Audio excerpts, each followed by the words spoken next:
It's motorsport, but not as you know it. Test yourself and your everyday road car. Safe, affordable, but most of all, fun. And all you need is your daily driver.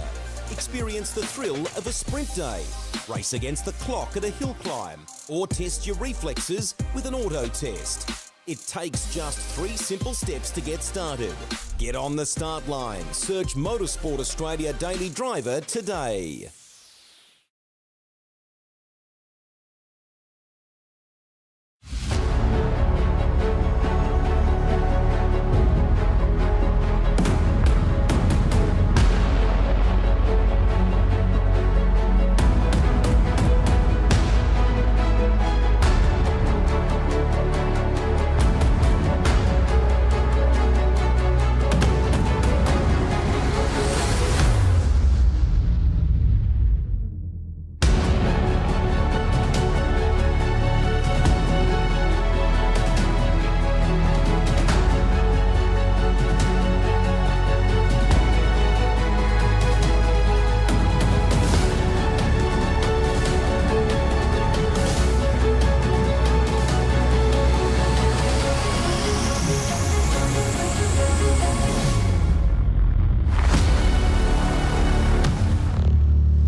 Well, after a chaotic start to the 2024 Logitech J Pro Invitational A Series on the streets of Sebring that saw a complete shuffle of the results from what we might have expected and saw some of the main title protagonists starting the season on 0 points, we head to Phillip Island Grand Prix circuit for round number 2 tonight. Good evening, everybody. It's Lockie Mansell with you as the pit reporter this evening, and joining me in the commentary booth, it's a very good evening to Scott Rankin and Steve Sandman Clark. Guys, I think we're still recovering from everything that we saw at Sebring, and I know that in the weeks between then and now, Scott, you in particular have put together some terrific analysis pieces, but I think the bottom line is that everybody is still trying to get their head around exactly what we saw on that fateful evening. Yeah, there's a lot to cover, and we're actually going to kick this show off by having a look into some of the incidents and some of the post-race stuff that went on, but there was so much drama. And one of the biggest things is that actually it's been viewed quite a number of times is the response to it from a community. Every single person out there that's watching along tonight has got an opinion on exactly what happened at round number 1. Sandman, do you remember a time in sim racing history where everyone has an opinion on V8 supercars? It's definitely up there, isn't it? It doesn't spring to mind, but this one, I mean, boy oh boy, Sebring for us has really been a game changer for the series. Every time we leave there's something to talk about, and this incident it definitely go down the record books as far as very controversial. You know, some people say they got it right, some people say they got it wrong, but boy oh boy, you don't want to be in the officials' shoes for that sort of incident. But it was an absolute game changer, just unbelievable. Yeah. And we're going to actually take you through it and give you our thoughts, because we discussed this one at length after the production coverage. This is actually the incident that sort of kicks all things off here. It's a race for the win. There's 4 laps left to run as it currently stands out on track. And Madison Sound's going to have a go, Sandman. Yeah, look, and you expect him to too. It's so close on exit here. It's so hard to call as far as, you know, obviously there was no intent. There was good hard racing, and unfortunately it's just the way it narrowed up, and then it got very ugly as we saw the rest of the incidents unfold. And that Logitech car. Go ahead, Lockie. Yeah, sorry. So I was just going to say, this was the controversial bit. So we're riding on board here with Richard Hampstead. So he was the driver who ultimately crossed the finish line in first position, but copped a post-race penalty. This onboard shot will tell us a lot of the story as to why he copped that post-race penalty. So the car immediately ahead of him, that was Jake Burton. You would have seen him get on the brakes. Richard Hampstead, now this is looking from the next car behind. What you're seeing then is only a few very brief blinks of the brake lights on Richard Hampstead's cars. So what the driving standards observer Thomas Randall and the rest of the officials in race control ultimately determined is that Richard Hampstead did not make enough of an effort to avoid rear-ending the car immediately in front of him, and that's why he was handed that penalty. And I can tell you from the stewards, I was actually chatting to one of the stewards actually earlier today, and there was a little bit of a discussion. Oh, I got a penalty. Where did the other penalties go? There was actually not just that one penalty handed down. There was a couple of penalties handed down. And from a sim racing point of view, what we look for are brake lights. Brake lights show you a lot. They show you there's an intent to avoid an incident here. This is what the points looked like. It was Robbie Gibbs. We celebrated Richard Hampstead on the night, but ultimately that penalty cost him the race win from Sebring, and it's Robbie Gibbs who steps up and take that one. But have a look at the ERT cars. 3 of them inside the top 4. They celebrated like you would not believe. Tom Freer was home second, Hayden Veld third. Matthew Bowler got home in fourth. Then we get the first of the Lobs esports cars, and these next 2 positions are probably where we're going to be looking for championship protagonists in the early part of this season now. Dylan Rudd, followed by Rick Kuznetsov and his new move to Vermilion Motorsports. That is going to be debated. But then you've got your veterans, Sean McNamara, Kurt Stenberg, Michael Taliancic. There's so many drivers in this top 10. At the end of round 1, they looked around them and they went, hold on, we got a championship we can win here, Sandman. Absolutely. Just look at that graphic right there. The drivers without any points. Like, talk about a shake-up for the championship. You know, we thought we had a pretty good idea of how possibly the season was looking to unfold, and then you check out that list of drivers with no points. It's almost like a reset of the season for these guys. So everyone feels like they've got a tiny little bit of a head start by some notable names there. You look at, we talk about how strong Jared Philsell is. He was an inaugural champion and very strong throughout that night. Always a strong competitor, but to see him without any points, it's like the guys have got a little bit of a head start, so it's going to be interesting for round 2 here at Phillip Island. I think for me as well, one of the key results to come out of the opening round at Sebring was Madison Down. We saw that he tried that audacious move on James Scott for the race win, which ultimately triggered off that chain reaction and the massive pile-up that we saw. Madison Down was penalised for that incident, but critically, he still got classified as a finisher. And yes, it might have been down in 31st position, but there's still some points up for grabs for finishing in position number 30. He won 68 points to be precise. Those 68 points could make all of the difference at the end of the season. Yeah, and track map here. It's Phillip Island that we're journeying to tonight. 250 kilometers, and it's going to be on one of our most famous Australian racetracks. Right down here, just under 2 hours to the southeast of Melbourne, Sandman. It's been, when we talk about drama, we talk about, what tracks can put on. This is a track that I think a lot of drivers have done close to 1 million laps over their tenure on iRacing in. Absolutely. It's a fan favourite, especially for us. I guess it was our first homegrown racetrack, and it's such a picturesque racetrack, and it's a favourite with a lot of people and a favourite around the world, especially with obviously the MotoGP guys that come here each and every year. It's just such a an impressive racetrack, a fast racetrack, and when you get a lap around here, it's really makes you feel like you've earned it, because it's such a good, rewarding racetrack. Completely different to where we've just come from in Sebring, which was a straight circuit, obviously, with some quite tight and technical sections. Phillip Island, it's all about high speed, constant radius corners. And I think probably one of the other observations that I would make, and this is going to be important as we get into qualifying in a few moments' time, off tracks are not going to be anywhere near as much of a factor here tonight as what they were in Sebring, because there aren't really any sealed runoff areas or sections of the circuit where you can run wide and gain an advantage. Pretty much everywhere around the track, if you drop wheels off, you're dropping them off into the grass or into the gravel. Yep, so in terms of the race strategy, though, we're about to sort of get in and start talking a little bit of fuel numbers. There's a lot of different things that you can sort of do. 2 compulsory pit stops is the key factor. And don't forget, we've got qualifying to come before we actually really start to really think about what's going on. But just take some notes here. Stick these numbers in the back of your mind. Nearly 254 kilometers, just a touch shy of 254 kilometers. 2 pit stops must be done. What they're looking for down at race control to say that you've completed your compulsory pit stop, the car must come up on the jacks. You can do that with 1 litre of fuel. That's good enough, but you can't just stop in your bay. You have to do some sort of a service within the car. Compulsory pit stop window opens at the end of lap 2. Can't come in at the end of lap number 1, and you can only complete 1 of your compulsory pit stops per safety car. So if we get 3 safety cars throughout the duration, you can take 2 of them under safety car should they fall nicely within a window. Pretty bog standard as we've seen thus far in terms of things, Sandman, but this is the critical numbers. Your pit lane transit time, 25 seconds along a fast straight out in the track, and that pit lane entry, I've seen over the years, there is always somebody that gets pit lane entry wrong here. Absolutely, and it's so easy to go into the entry so hot and try to make up as much ground as you can, but you can be punished for it big time. Lockie, what's the talk within the teams as far as tyre wear? Are they worried about Phillip Island being a high tyre wear racetrack? Yeah, I mean, certainly in real life, we know that Phillip Island's a very high tyre degradation circuit because of those long, loaded corners and the energy that goes through the tyres.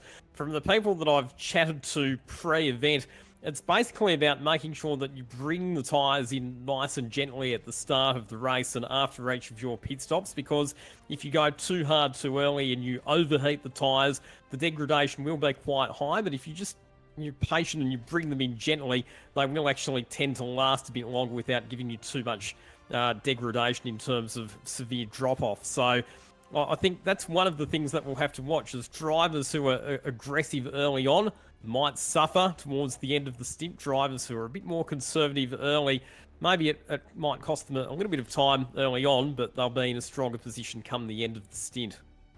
This has been a fun one to keep track of as the season starts to progress. Fuel graphs. This is what you can do. Now, you can come in as early as the end of lap 2. We just talked about in terms of your compulsory pit stop, fill the car back up to 111 litres. That means you can have another stop in and around the earliest you can run to get home, 24. That's end of lap number 24 to get home there, Sam. But a lot of room to sort of tinker with those numbers. 57 laps, which means in terms of a breakdown, that's about 22, 23. Sort of that's what we're looking at to split it nice and evenly. Yeah, and I love the strategy with the fuel. The only thing that makes me nervous as a driver is coming in so early and then having to have those tyres, taking it easy and looking after them. For me as a driver, I want fresh tyres as close to the end as I can, depending on how it obviously works out. You never know how these races turn out, but you can have the ideal strategy in place. And I guess safety cars, we're not really thinking safety cars for Phillip Island. It's probably not huge on the safety car radar. No, but there is still the possibility of safety cars. Never something that you can discount in this series. I mean, I thought we were going to go safety car free at Sebring, and we obviously got that late safety car, which changed absolutely everything. But the fuel range here at Phillip Island is around the 32 lap mark. Maybe you could get a couple of extra laps if you were to fuel save, but that may... and get to the end of the races around lap number 25. Lap number 25 to get both of your compulsory stops out of the way. But if what we saw at Sebring is any indication, it's pretty much the pattern of the series last year as well, certainly for the leading contenders. You tend to run quite long in the first stint out towards the end of that fuel window and then do 2 shorter stints for the run home to ensure that you don't get caught up in traffic by doing an early pit stop. And I wouldn't be surprised if we see similar strategies playing out this evening. I'm actually just going to go. I forgot to take notes. I did actually make note of what the lap times were over the last couple of years in terms of qualifications. So on a little bit of a warmer track back in 2022, 1:28.114 was the pole time. So you can tell that was quite a hot track, and the race format that year, 60 laps, was 3 laps longer than what we had. Last year, they changed that format. They did some tinkering around with it, and the pole time, 26.910, 1.2 seconds faster. We've got a track that's somewhere in the middle in terms of track temperature here tonight. So I would say we're probably about a 27.1, 27.2. You can crack that 26, you're probably good enough for pole there. Sam, and thoughts? Yeah, I was just looking at the practice times. Yeah, so they're mid 27s, high 27 sort of thing there. So yeah, I think, like you said, if they can crack that time in quali, that's obviously what they'll all be aiming for. And as we see the big rush out of pit lane, everyone trying to jostle for a little bit of position and some clear racetrack. Finally, boys, just before we jump into qualifications, if you had to pick a driver at this point, right now, to say they're going to put it in pole position, who are you going, Sam? And start with you. Oh, goodness. Mate, I don't know. It's so hard to pick. The field spread for us is so good. Like, it's just so hard. I mean, you could pick anyone just out of that practice. We see the top 10 where it's got Myers, Burton, Scott Anderson, Down, Phil Cell. Mate, take your pick. Throw a bit of chewing gum at the TV and see which one sticks for me. All right, I'm going to get off the fence and actually put my money where my mouth is. And rather than naming 5 or 6 drivers, I will try and narrow it down to 1. I'm going to tip James Scott for the pole position here. He has proven himself to be very proficient at qualifying, and after what happened at Sebring, where he was on target for the race win before that lane incident, he will be fired up and determined to come out fighting. I'm being a little bit harsh on some of the Vermilion boys and probably the Vermilion team over the last couple of weeks. I'm going to back them in here. Gilliam was very, very quick in the practice session because Netsov can match him or better him. So I'm going to go Andrew Gilliam. I think he's got a chance for a pole position here tonight. I'd like to see it. So there you go, 3 wide. Come on, Sam, just pick one. Just throw a number. Any number. Just pick one. Who's number 17? Let's just go with that. It's probably not even on the grid, so there you go. There you go. There you go. Another There we go. I know. Ladies and gentlemen, it's time to nut up or shut up. That's qualifications. You've got to stick it on the pole position to give yourself a reasonable shot of a race win here at Phillip Island. The first drivers are turning their first qualifying laps of the night. Jake Burton's going to be the car at the head of the queue, and it is kick-starting qualifying from Phillip Island. Here we go, boys. It's time to put the hammer down.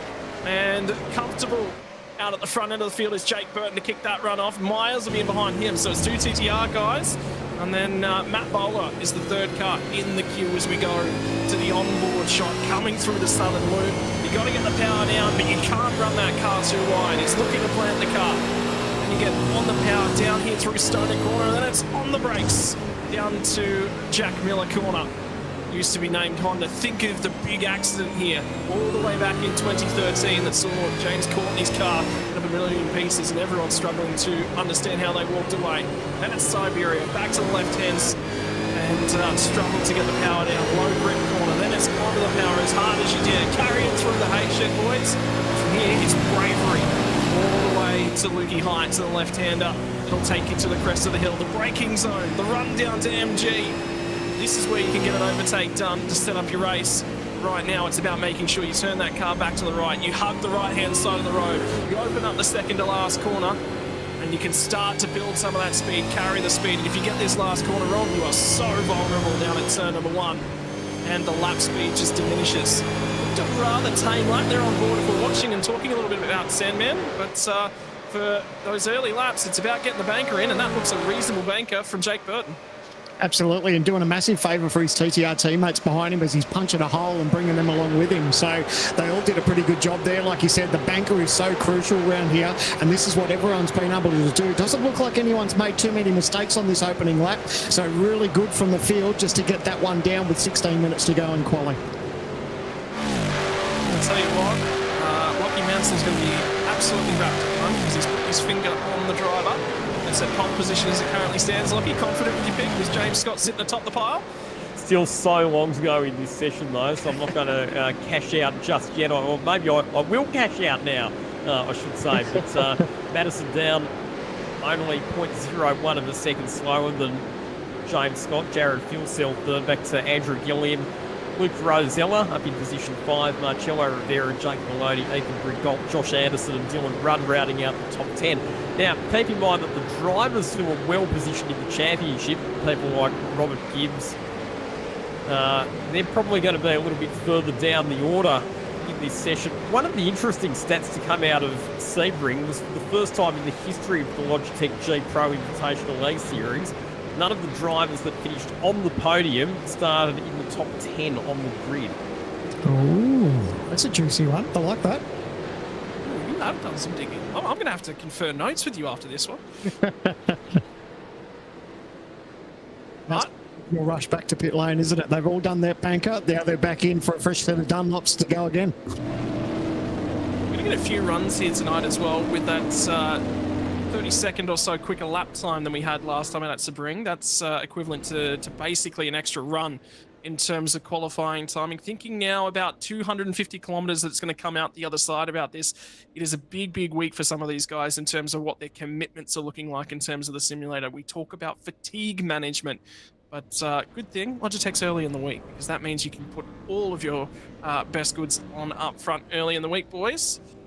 Good run for a number of drivers. Phil Sell and James Scott for the Lobs Esports crew up at the pointy end of things. Greg Galt will be okay with that lap, but he won't be over the moon with that one. How about the lap from Marcelo Rivera, though? He's actually the best place of the ERT cars, Sam, man. Yeah, good job. That's what we were saying before with Lockie. You're so keen to sort of put your money on and be happy with where you are at the moment, but you know that everyone's out there to improve on that second time round. But yeah, a great lap to get that banker down and can really just take the opportunity now with that fresh set of rubber to try and improve on it. Just having a little bit of a look up and down the field. Driver that failed to set really a competitive lap time was actually Jacob O'Reilly. Did not get his lap time in, and Griffin Gardner as well. Remember, Griffin Gardner led when that safety car was called for the huge incident back at Sebring, Lockie, and then the internet dropped out. I mean, he'd want to get a good lap in here. He was the unluckiest driver of that event, on target, so we thought, for what should have been a fairly easy race victory, especially considering the subsequent post-race penalty that came the way of Richard Hampstead. And you mentioned there Jacob O'Reilly. Interesting stat with him is that after Sebring, he is the highest placed rookie in the standings, sitting 12th in the points. Look at this, look at the traffic jam, and what this is about is all of the drivers trying to get themselves into the positions to be able to get the advantage of the slipstream from the car in front. It is, look at that, he's absolutely peak hour through Siberia at the moment. That's a little bit, to be honest, that's actually a bit ridiculous. You'd be better off trying to get yourself a bit of cleared track and trying to achieve a lap time that way. Jay, you'd hate to be on a hot lap at the moment, wouldn't you? And coming across the track pretty much completely blocked between Hayshed and Lukey Heights. I think that's why it's not an issue at the moment. Everyone's on the same sequence, getting a lap in. So thankfully we haven't got anyone trying to rip around and get their lap, because, you know, like you said, can you imagine coming across that? But look at teammates, look at this TTR train that they've got going. So, and that's what a lot of these drivers are doing. They're trying to hustle for position, find their dancing partner and get on with the lap as they come around to start their second hot lap with about, 11 minutes 50 to go in the session. Yeah, everyone's managed to survive. Everyone's gotten through. There's been a little bit of squabbling and jostling for position, but unlike Sydney traffic, Melbourne traffic, boys, it's all managed to sort itself out. Do you guys have traffic up in Queensland, Sam? I don't know. It's not that many people up there, is it? What is that word? Queensland, it's beautiful one day, perfect the next. And in the meantime, locking myself down towards the southern part of the country, get all this cold winter blast as the snowy winds start to blow across. Well, as they start lap number 2, has that weather changed? Has it started to cool off? Are things getting a little bit better for our driver base? Keep your eyes on Phil Sell, who's towards the front end of this line. It's going to be, again, like you said, it's find the right dancing partner, but not everyone. You've got to find someone who's on your pace. If they have a little bottle, if they get offline, and there is one car that went right down there at Honda and ejected himself very, very quickly out of that train. So he's managed to sidestep the field. In the meantime, who's got pace as they get through this lap? Yeah, I love what Phil's has done. He's left him enough of a gap where he can sort of catch up to the train there and use that advantage for the draft, but not enough where he's tripping over himself. But talking about clear air, it's Madison down. So he's going to be the first of this lot to come around for the second hot lap. So see if he can improve at the moment. He's only a fraction off pole position at the moment. He thinks probably at this stage that he doesn't really need the toe. He's probably happy with it, but I think the other drivers will probably benefit a little bit just having that little toe in front of him. But we'll see as he crosses the line. Does he improve? No. He's close, very, very close. It was only 200ths of a second in that second lap, so very, very close in terms of things. Who's now going to put their statement down on the table? Josh Anderson manages to come through, grabs a good lap. He beats Jared Philsell, but Philsell responds to the top of the timing charts. Qualifying starts to get fiery. And Gilliam slips down to 5th. Greek Gold, I believe, improved and jumped his spot up. Burton was on a reasonably good lap. Rosella, Rivera, Jake Maloney slots back down to 10. And qualifying continues for El Nami. I believe El Nami is the first of the Synergy cars that currently stands at the moment. So Synergy obviously know it's going to be Tom Frere, I believe, who's actually got the best outlook at the moment for the Synergy Sim racing cars, and they are a long, long way down. Brady Myers has gone back to the pit lane, so he was one of the cars that boarded his lap, which means he's now going to catch all the traffic. Yeah, I guess he's got the option where he'll catch the traffic if he's on a hot lap now, or whether he'll sort of wait. I guess you don't want to give up too much time waiting for your teammates to cycle round again. But yeah, how good was that lap from Phil? So I commented a little bit that I think he had pretty good position. He had enough of a gap in front of him where he could utilise that draft. He did everything right and put the lap together, and so far he holds on to P1. There's actually a number of cars, by the way, boys, that are back in pit lane. Lockie, I'll cross to you here in a second. Have you got any updates for us on any of those cars at the moment? It looks like they might be waiting. That might have been the right call. Yeah, and just having a look as well at some of the big names that have yet to record lap times. Griffin Gardner yet to punch out a representative lap time, currently sitting in position number 43, so he needs to get a time on the board. And like you said there as well, for Brady Myers, only 13th at the moment, and on a slightly out of sequence strategy, awkwardly catching the traffic on his most recent attempt at a flying lap. So a few drivers that need to bank some time to bolt themselves in order, and we've only got just over 8 minutes left in the session, so time and opportunities running out here. Thomas Freeman's not done a lap yet either, so that's the other big name that's yet to actually bank any sort of lap time.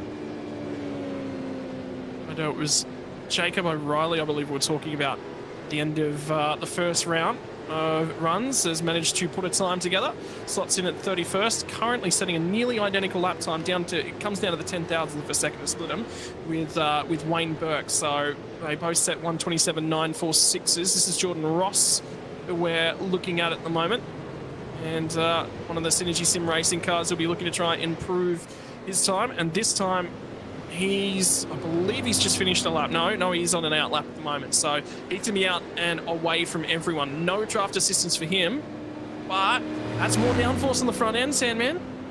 Yeah, we saw that lap from Madison down just before. You know, he didn't have anyone to draft off and still managed to put out a decent time. So where he's finding himself at the moment, a little bit further down, obviously, where he'd like. I think for him, it's just good to have that little bit of clear track and he can just concentrate on hitting his marks. And I think he'll improve from where he's sitting at the moment. So I don't think he needs to be too worried. Obviously, the draft is really nice, but we've seen drivers get the job done without it. Well, there's probably going to be time enough for this lap and maybe one more, but they'll have to push it a little bit on that out lap. Can't quite be as slow as they've been trickling around. Might have time for one more run. For Jordan Ross, he is going to kickstart the third round of flying laps for the field, and it's an important one for him. Currently 27.8 has him sitting down in 30th place. Can he improve? Can he get himself inside the top 20? Because at the moment, that Synergy Sim Racing outfit is not looking strong from the island. Is there anyone at the moment, Lockie, that you're just sort of looking up and down the field and just going, he's a little bit out of sequence in terms of his pace? Maybe Richard Hampstead might be one. Kurt Stenberg's a little bit further back, particularly where their TCR teammates are at the front. Kurt Stenberg, qualifying for him never seems to be a strength, though. He always puts his best foot forward in the races. Brenton Hobson down in 28th position. Probably a bit further back than we'd expect him to be. That's the other name that jumps out at me. Sam, man, anyone that you're looking to at this point in time? There's a number of drivers towards the bottom end of the field to be going on a bit better than that.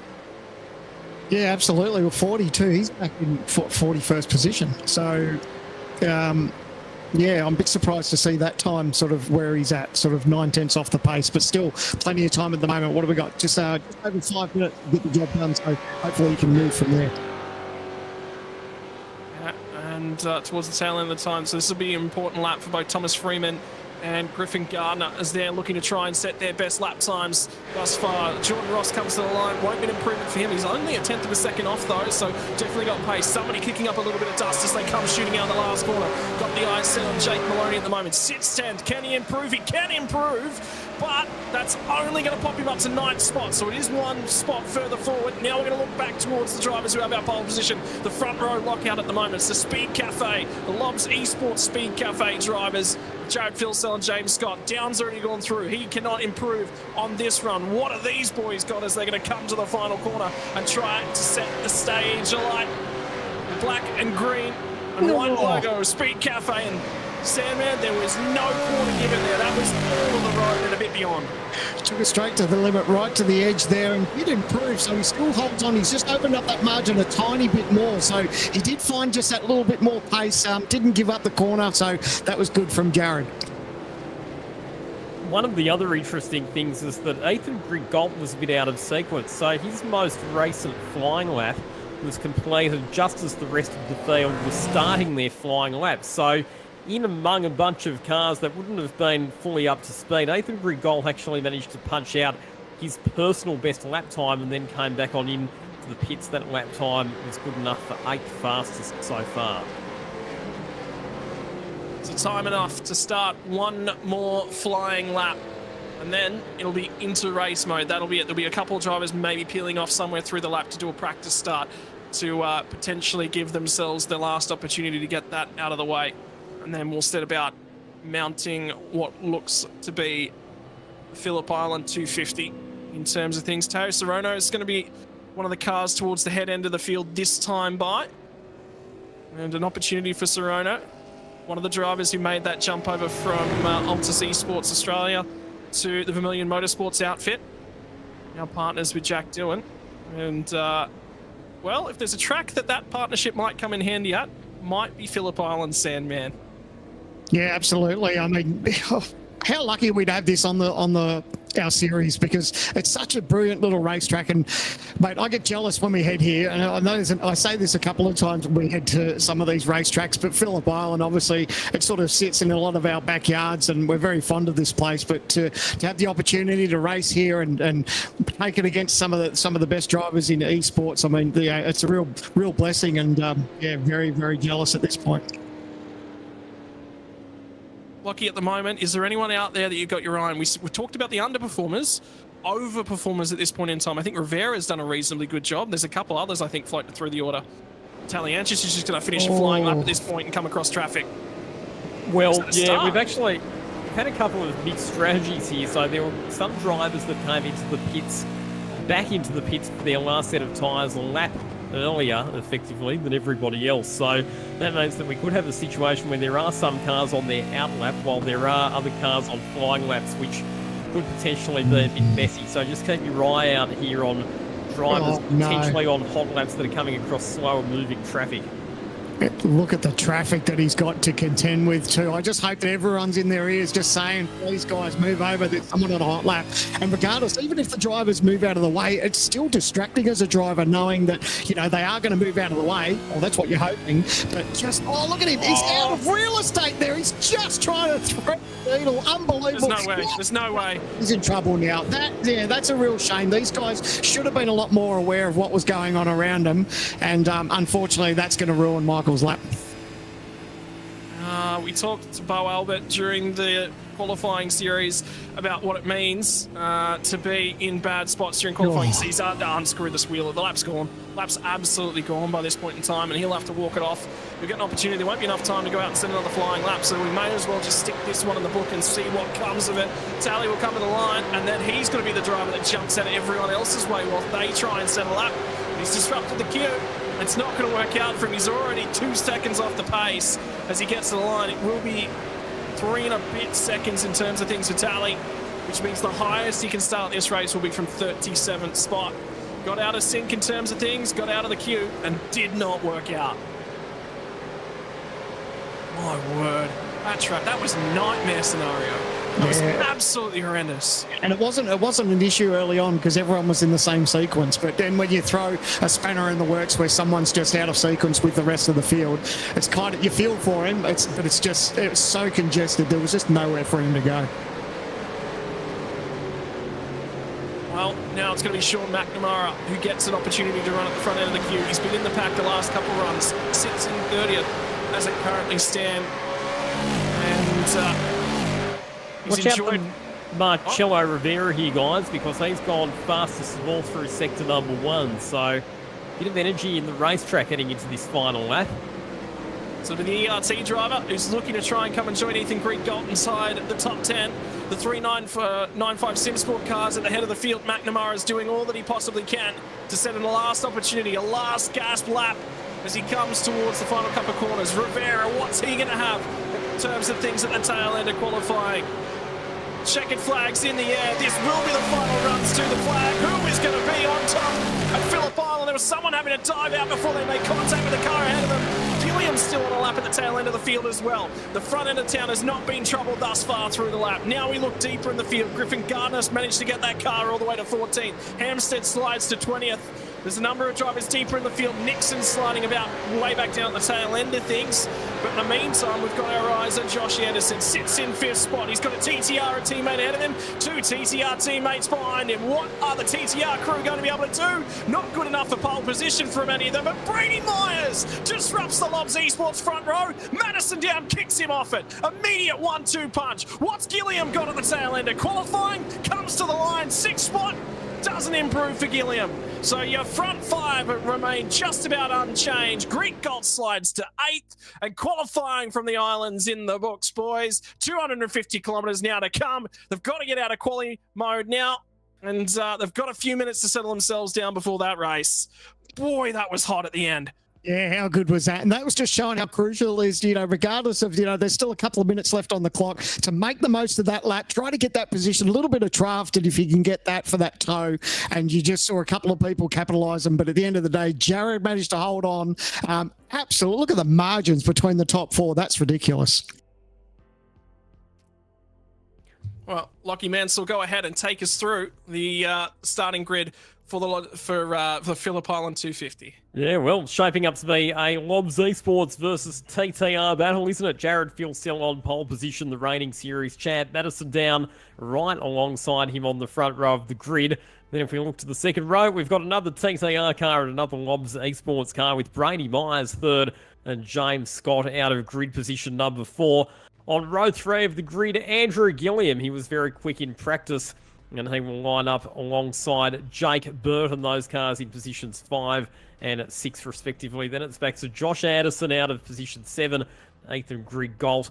Best of the Evolution Racing Team drivers in 8th position. Rounding out the top 10 at Jake Maloney in 9th. Dylan Runn, 3rd of the Lobs Esports Speed Cafe cars in position 10. Go over the page now and we'll pick up the next of the Lobs Esports cars with Luke Rosella off alongside of Marcelo Rivera. Set the fastest sector 1, couldn't improve upon that lap enough to get inside the 10. We'll throw it to row number 7, which will be Rick Kuznetsov. Think about his championship standings in terms of things. Off alongside of him will be another Trans-Tasman racing car of Kurt Stenberg. Throwing back to row number 8 will be Griffin Gardner to the inside, off alongside of Forza El Nami, the highest place of the Synergy Sim racing cars. And one more row back, we'll pick up Tom Freer for Synergy Sim Racing off alongside of Robbie Gibbs. Remember, Robbie won race number 1. Wayne Burke will be off alongside of Adam Briggs to round out our top 20, Sam. And over to you for the third 10. 21st, we've got Richard Hampstead, Blake Warboys in 22nd. In 23rd place, we've got Damien Johnston, Bo Albert, a little bit further back than Bo would have liked, back in 24th position, so he's got his work cut up for him, along with Brenton Hobson too. He wouldn't be too impressed with that. 25th place, Sebastian Flock in 26th, but plenty of laps for these guys to make their way up through the field. Dylan O'Shea in 27th. In 28th, it's Matthew Bowler in 29th position. A little bit further down the grid, we see Jacob O'Reilly, and rounding out the 30, it's Hayden Veld. Very quickly running through the rest of the grid, Zach Rattray White, we'll catch up with him shortly. Also, Ian Ford, back to Jordan Ross in 33rd, Sean McNamara 34th, then it's Scott Gamble, Connor Nixon, Josh Thomas, Michael Taliancic, back to Brian Borg and Teo Sorono, rounding out your top 40. And the final starters will consist of Brady Baldwin in 41st position, Michael Whiting in 42nd spot, Andre Youssef and Thomas Freeman rounding out the field. Time to catch up with some of the drivers after that qualifying session. And we'll start off with the driver who was fastest out of all of them. A very strong performance in the opening round of the season at Sebring ultimately came to naught, but Jared Filsell, this time you won't have to work through from the back of the grid because you're starting right up the front out of P1. How was that qualifying session? Yeah, it was pretty good. A lot of traffic in that little middle portion of the qualifying session. I think it paid dividends to just be patient and get out of that and then do our own thing towards the end of the session there. Yeah, it was good. I honestly didn't expect pole. I love-hate relationship with this track, so I'll take it, but yeah, don't get points for quality. In a session like that one where you've got different drivers on different sequences, sometimes you might have a few drivers on hot laps while others are on in or out laps. How awkward and how tricky can that be to manage? Yeah, obviously some other tracks where it's quite tight is very tricky because unless you have a track map, you honestly have no idea who's on a lap, and the relative can only tell you so much. But luckily, there was only 1 or 2 people at the end there on that very last lap, so nah, it wasn't an issue at all tonight, fortunately. Well, you're starting up the front, you're in a good position, and you do have some teammates around you as well, so go well tonight. And wandering a few rows back on the grid down to position number 5, where we find Jake Burton, is Scott Rankin. Jake, obviously not the start to the season that you were necessarily looking for. You're back up at the pointy end of things here, and you were walking around this place, only a couple of weeks ago? Yeah, that's it. You know, I was walking in the races too. Those XLs aren't all that quick, so yeah. But yeah, excited to be back here. Absolutely awesome facility. So much fun. It's my favourite track, so keen for this one. Mate, in terms of things, surely you're going to rough up those teammates just ahead of you. Can't be third in the team. That's not good enough for Jake Burton, is it? The practice races have been pretty intense this week, mate. Honestly, yeah, there was stuff thrown out the cot last night, that's for sure. So whether it's with James, Jared, or one of my teammates, I'm sure it's going to be pretty hard fought. But yeah, I think slightly longer race than what we had last year, so there's a little bit more to consider. Bit of strategy and that sort of thing. So I think it'll be pretty tame for the first half. Mate, good luck here tonight, and survive that lap 1, turn 1, won't you? Cheers, mate. Thank you. Rolling a little bit further down the field, we're going to be chatting to Matthew Bowler. Sam Mann's got him on standby. Matthew, mate, 28th position on the grid. It's a beautiful view. Obviously, it's not, you're not here for the scene. It's scenic for you. So you're here for the win. How was quali, mate? Obviously not as ideal as you'd like, but you're on the grid, mate, and plenty of laps to get the job done. Yeah, not too happy with quali. I couldn't actually hook up a lap at all, so I'm definitely looking at too many cars in front of me. But yeah, it's a long race, and like we saw in round 1, anything can happen. So yeah, I guess it was just about playing it safe for the whole race, pretty much, until it all unfolds. And plenty of laps to get the job done, like I mentioned. And you said, being this far back in the grid, I guess you can probably breathe a little bit of sigh of relief because Phillip Island's sort of fast, a little bit sweepy. You've probably got a little bit of room. You don't have to worry about possibly too much carnage in front of you, maybe the opening lap at the hairpin. But other than that, fingers crossed, it should be nice and clean for you. Yeah, hairpin will definitely be the main issue for most people. I think everyone will be pretty cautious. But yeah, obviously we got a good points haul in the first round, so we'll just take it nice and easy this race and just make sure we get a finish. All the best, mate. Keep it clean, and hopefully we'll talk to you at the end of the night. Awesome, thank you. And now our last person on to have a chat with, we've got Zachary Roddy-White, and I believe Lockie's standing by with him. Yeah, one of the rookies in the field, Zach Rat-Ray-White, starting out of grid position number 31. Zach, welcome to the Logitech G Pro Invitational A Series. How are you finding life in the series so far? It's not too bad. It's a lot harder than I thought it would be. Obviously, best people in Australia, so I'm getting a handle on the cars still, so just chugging along, seeing what I can do. Not really expecting too much. How much did you learn from the opening round of the series at Sebring?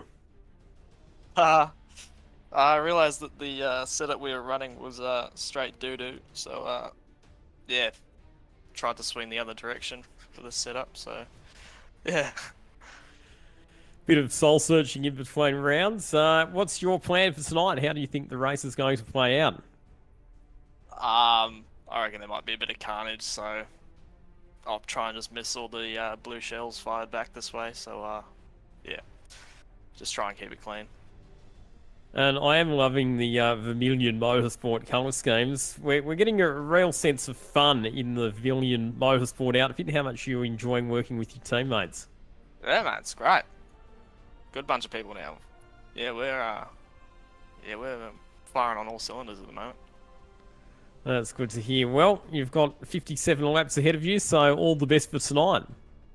Cheers, mate. There we go, Zach Rat-Ray-White, one of the rookies in the field. And Scott, And Sandman, it's it's always interesting to do those grid walks and hear the varying comments from the drivers depending on where they've qualified. We've got everybody from the super fast, super experienced people like Jared Fuelsell and Jake Burhan up towards the pointy end, down to somebody like Matthew Bowler who didn't qualify as well as he was planning, and then a complete rookie like Zach Ray White who, in all honesty, is just enjoying the opportunity to be part of this field. Mate, how good's the camera work that's going on here? We've got Jay Kennedy who sit behind things in terms of things piloting the drone, and I get the feeling that he's enjoying tinkering around with that controller at the moment and flying a drone straight over the field. He's thoroughly enjoying that. No, I'm gonna have to go and check out Ian Ford's car. I just noticed there was some more really tiny whiting that was on the rear wing of his car. So might have to get another close-up of that, boys. We are less than a minute away from the start of round number 2 for 2024. Pit stop window will be the key that we're talking about here tonight, boys. And do not push/pull. That's it. Don't touch the rear wing. It might cost you 50,000 euro if you're Sebastian Vettel.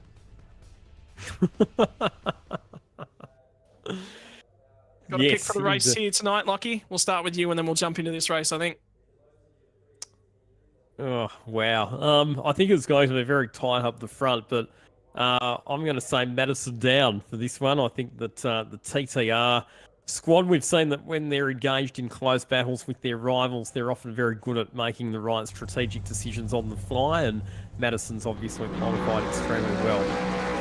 Righto, the revs, they start to rise. It's Phillip Island, it's 250 kilometres. Who is going to set their championship alight? And who is going to fall by the wayside? Not a great getaway from Jared Fuelsell. It's actually going to be the TTR car from row number 2. Brady Myers got a phenomenal getaway. He's going to lead the field down into turn number 1. I was just about to say, this is the guy I was looking for. Who's going to set their own race series alight this season? Brady Myers gets to the lead. Who's going to follow their way in behind him? Have a look at Dylan Rudd. Might have one of the best opportunities to win a championship he's ever likely to see in 2024 at the Logitech Pro Invitational. They all survived going through the Southern Loop on lap number 1, and now it's try and get through Stoner and then down into Miller. Here's Sandman. Absolute cracker of a start on Myers in 3, but yeah, rev run right into the braking zone now. It's so easy to lock a brake here, especially on cold tyres, cold brakes. Everyone's trying to make the most of the position, but it looks like everyone's got through scot-free, just giving each other that little bit of racing room. It's important to get this first lap under the belt and then just make sure you've got a straight race car. Get on with it. It's only lap 1 of 57, and boy, oh boy, how was that start from Myers? P3, P1. Yeah, and now they're going to try and settle their way down on and in. Who's managed to get themselves a reasonably good race car? Who is going to start fuel saving? Who is going to be trying to push to get that race lead back? It's going to be Fuelsell, who's locked in to second spot. Madison Downs managed to hang on to P3. Nearly lost it out. Looks like Jake Burton might have gotten a reasonable getaway and moved himself up a slot as he tries to move a touch further forward. Have a look a little bit deeper in the pack. I think there's a couple cars side by side as they come to the last corner. Seb Flock is absolutely engaged and locked in horns with the 89 car to his inside. And now Blake Warboys is getting in amongst it as well. Part of the problem is they're going to lock horns. They're going to lock horns and push each other. It's the Synergy Sim racing car, the 89 machine, who is getting pushed. And Dylan O'Shea's got himself a black flag. I think that might be a jump start, so he's going to have to come through the pit lane. It was Wayne Burke that was getting the push on there. So they all managed to settle down in. Southern Loop on lap number 2, and it's one of the Vermilion Sim racing cars that gets to the inside, trying to make a move in that 20th. It's actually Rattray White that we were talking to, 31st to 24th on that opening lap, Sandman. How good, that it must have been the pep talk. It must have been that he knows the setup's not straight to-do this week. So a brilliant start from him. Hopefully he can improve and just keep it going. He's quietly said that he was my pick, so he's doing a great job. Check this out, 3 wide as they get down into some area. They managed to get out there all bar one. Who managed to survive to poke their nose out the other side. Right about the 951 machine. Indeed, it was Sean McNamara who was the car on the outside. Look at Bo Albert falling through the pack like a rock. Started out at 24th position, down to 36 and continuing to fall. Yeah, he may have got just, I think, got pushed out and might have got on grass a little bit. So, yeah, it's not ideal, obviously, but, you know, at the end of the day, he's managed to push on now. He's got a straight race car, just put it behind him. And now I'm starting to see a little bit of trait what Fuelsell's doing. I think he's probably quite content to sit.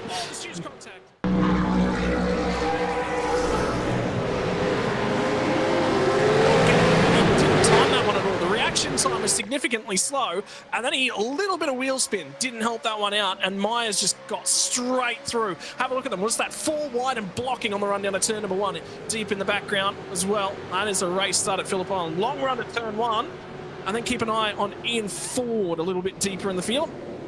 And the 115 car in the yellow ERT livery on the inside, and there's a car sideways. He cuts the grass to avoid, and still more contacts. Man, talk about innocent bystander. I thought they were pretty clean at the start of that, but unfortunately he's got contact there.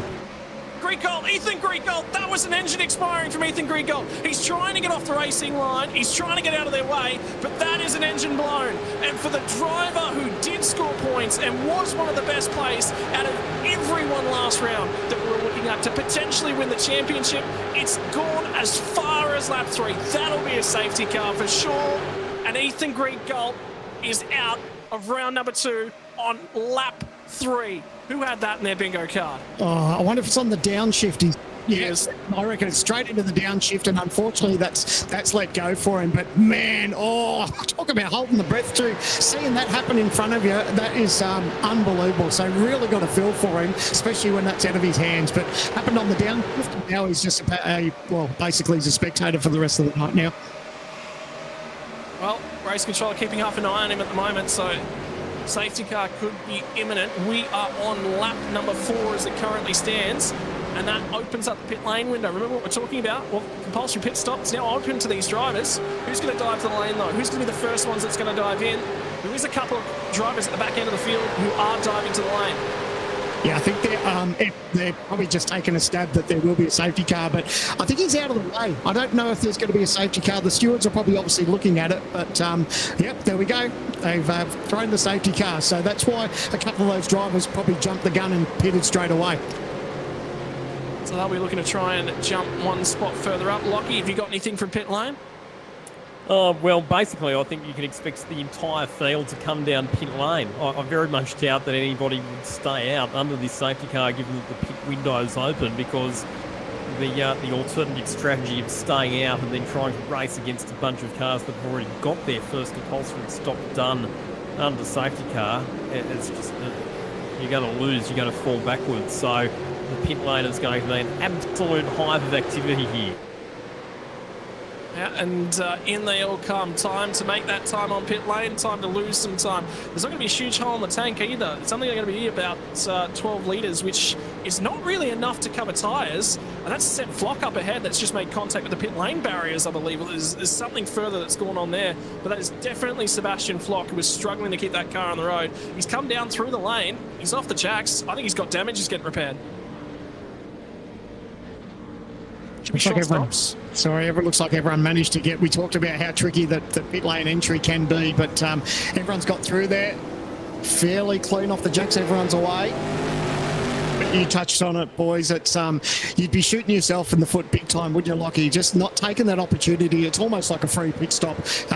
People will pretty much hold position. There might be a couple of switches up and down the lane, but majority of the field will pretty much come out roughly where they are, and they've already ticked the box for one of those compulsory pit stops. Yeah, now that that's done, so that first pit stop's done, now you recalculate your strategy. So what everybody will do from this point on, I would imagine, is they'll try and split the race probably into roughly half. So we'd complete 4 laps, so that leaves 53 laps to go. So you'd expect people to probably run to about now lap 26 or 27 before the next pit stop and try and flip the tyre wear evenly across your last 2 stints or your last 2 sets of tyres. That's going to be difficult kind of to do from here. What are we? We're at lap 5 at the moment, so 52. Split it in half is 26 laps, so lap 31. Quick head and maps. Everybody, no surprises that everybody stops pretty much exactly the same amount of time, because, as you mentioned, not a lot of space in the tank to put the fuel in, so you would have just topped up with fuel, changed tyres, and then away you go again. So everybody with pretty much identical pit stop times in this sequence. And the key thing here at the restart, guys, it comes back to what I was talking about earlier, where you just have to be a little bit conservative in how you bring the tyres in. Now you're probably going to have to go a fair bit further on your next 2 sets of tyres than what you would have planned on at the start of the race. So making sure you don't go too hard too early is now going to be even more important than before. It was something I touched on a little bit at the start of the broadcast when we spoke about the strategy of taking that fuel. You know, obviously you can make it with fuel, pitting this early, but I think race car drivers, their best friends on race day are tyres. So, you know, these guys will be very cautious and making sure they look after them, because the last thing you want is to be in the thick of a battle and have no Dunlop underneath you. Just having a look around at the socials as well, I can tell you there's a ton of people tuning in to round number 2. Why wouldn't you, after all the drama that unfolded on in round number 1 from Sebring? Well, if you're just now tuning in, the race story thus far is we're only a couple laps in. We've already got our first safety car of the night. Will there be 2? Will there be more than 1? That question remains to be seen. Ethan Griegold in the number 7 car, the cause of it, downshift and a blown engine for the leader ERT driver, and that may spell disaster in terms of his championship hopes. 1 round in and not a lot of points on the table. 2 rounds in and even less will not look positive for his season in terms of things. But Brady Myers got that jump, got away. James Scott was reasonable in qualifying. The TTR cars all got reasonable getaways. Jake Burton jumped James Scott as well. Andrew Gilliam's sitting back there in the first of a million cars, the first non-Lobs, first non-TTR car. All of a sudden, he'll have a sniff and he'll just sort of be searching around. He'll know there's a little bit of blood in the water between Lobs and TTR. That relationship does not sit well, Sam, man. I reckon it's a good battle for us sitting up here in the commentary box. You know, these guys always turn it on, and you know, they don't give each other an inch. It's really good to watch. But tell you what do you reckon? The TTR boys will be going over Brady's Arda for the start. That was an absolute cracker. But yeah, it's going to be interesting to see how this all plays out. So we're going to jump to a replay of something happening towards the tail end of lap 2. So this is coming down to MG. Whoa. That was Matthew Bolo getting contact, and was that O'Reilly or Rattray? Well, that might have been Rattray White. Rattray White's come to the pit lane. Oh, that's why the block was in. Man. And Hayden Veld, who you might remember was on the podium in our season opener at Sebring, got caught up in that one as well. So that answers the question as to why Sebastian Flock spent so long in pit lane. That would have been significant damage to his car. And in fact, he's still in pit lane at the moment, getting some attention. So he's actually done a couple of stops. They might have had a meatball flag, but he's still in there at the moment. Something else has happened to Griffin Gardner as well, because he's now at 4 laps down. So there's something happened to a number of those cars. That might have been damage repair as well for Griffin Gardner. But yeah, either way. Oh no, it was another internet drama. Grid. Can you believe it? That's the second round in a row that Griffin Gardner has had technical problems. Unbelievable. Well, safety car is trundling away from the field as it currently stands, which means Brady Myers has control. Got to chat to Madison down a little bit earlier in the week, by the way. He said, asked him, who is your most favourite? Who is the student that everyone will know the most? Did you know that one of the early people that he actually coached was James Scott? Oh, might be regretting that now.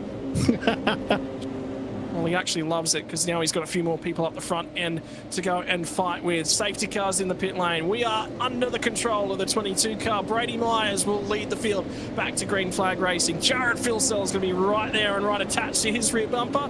How late do they wait? They might wait a fair way to go, because in terms of things, you don't want to give that toe off to the boys sitting in behind. Sam, you'd wait till the last minute? Yeah, well, I guess they'd be talking with their TTR teammates too. So yeah, it looks like they've already picked up the speed now. So they're going to get going now before the start-finish straight. So a good jump, a little bit unpredictable, but that's the best part about being the leader for these restarts. And now Jake Burton connects with the rear bumper of Madison Down. They are playing NASCAR as they go bump drafting on the run down to turn number 1. Madison Down is going to be alongside Jared Philsell. Philsell, they will lock horns, they will lock wheels, they all get out the other side. Or have they for the moment? Because Philsell's still alongside. Preferred line through turn 2 is going to be on the inside of the road, but Philsell's now going to find a way to slot into this one. He's surrounded by a hornet's nest of TTR, Trans-Tasman Tasman racing cars, when they come, they're in a swarm and they're all assaulting Jared Phillip as it currently stands. How good was that battle between those two? Phil selling down. They were side by side, didn't lean on each other once. I don't think there was much more than a cigarette paper between them. The cars are both straight. They both give each other just enough room, and now they just push on for the battle. But man, oh man, that was a brilliant battle into the turn. 5-second penalty coming the way of the 06 machine. And that is going to go into Bo Albert for contact on lap 2, turn 1. So at the end of the main straight on lap number 2, now they try and find their way down on an end. Madison Downs managed to get through, but Brady Myers currently leads the way in the TCR battle. Now it becomes, though, a strategy if it's now a one pit stop race, 24, lap 24, got to get there before you can come to the lane. And the window, realistically, from there, maybe 10 laps long. It's Force Nel Nami way out in the gravel, in the sand trap, and tumbling through the order like a rock. And he's got nowhere he can rejoin either. No, and there's nothing he can do. He was a passenger. As soon as he got that the rear on the grass, he just had to basically just hold station and just let everyone go past him. So he's kicking himself, but the car's straight, and now he just pushes on. He was 17th when that happens for Forza Nel Nami. And you get the feeling he's going to be at the tail end of the field by the time that's all resolved. He's dropped his deep in the pack at the start-finish line as 35th, and I think he's continued to tumble after that. But, boy, that's not a night that he was looking for. And he was so quick.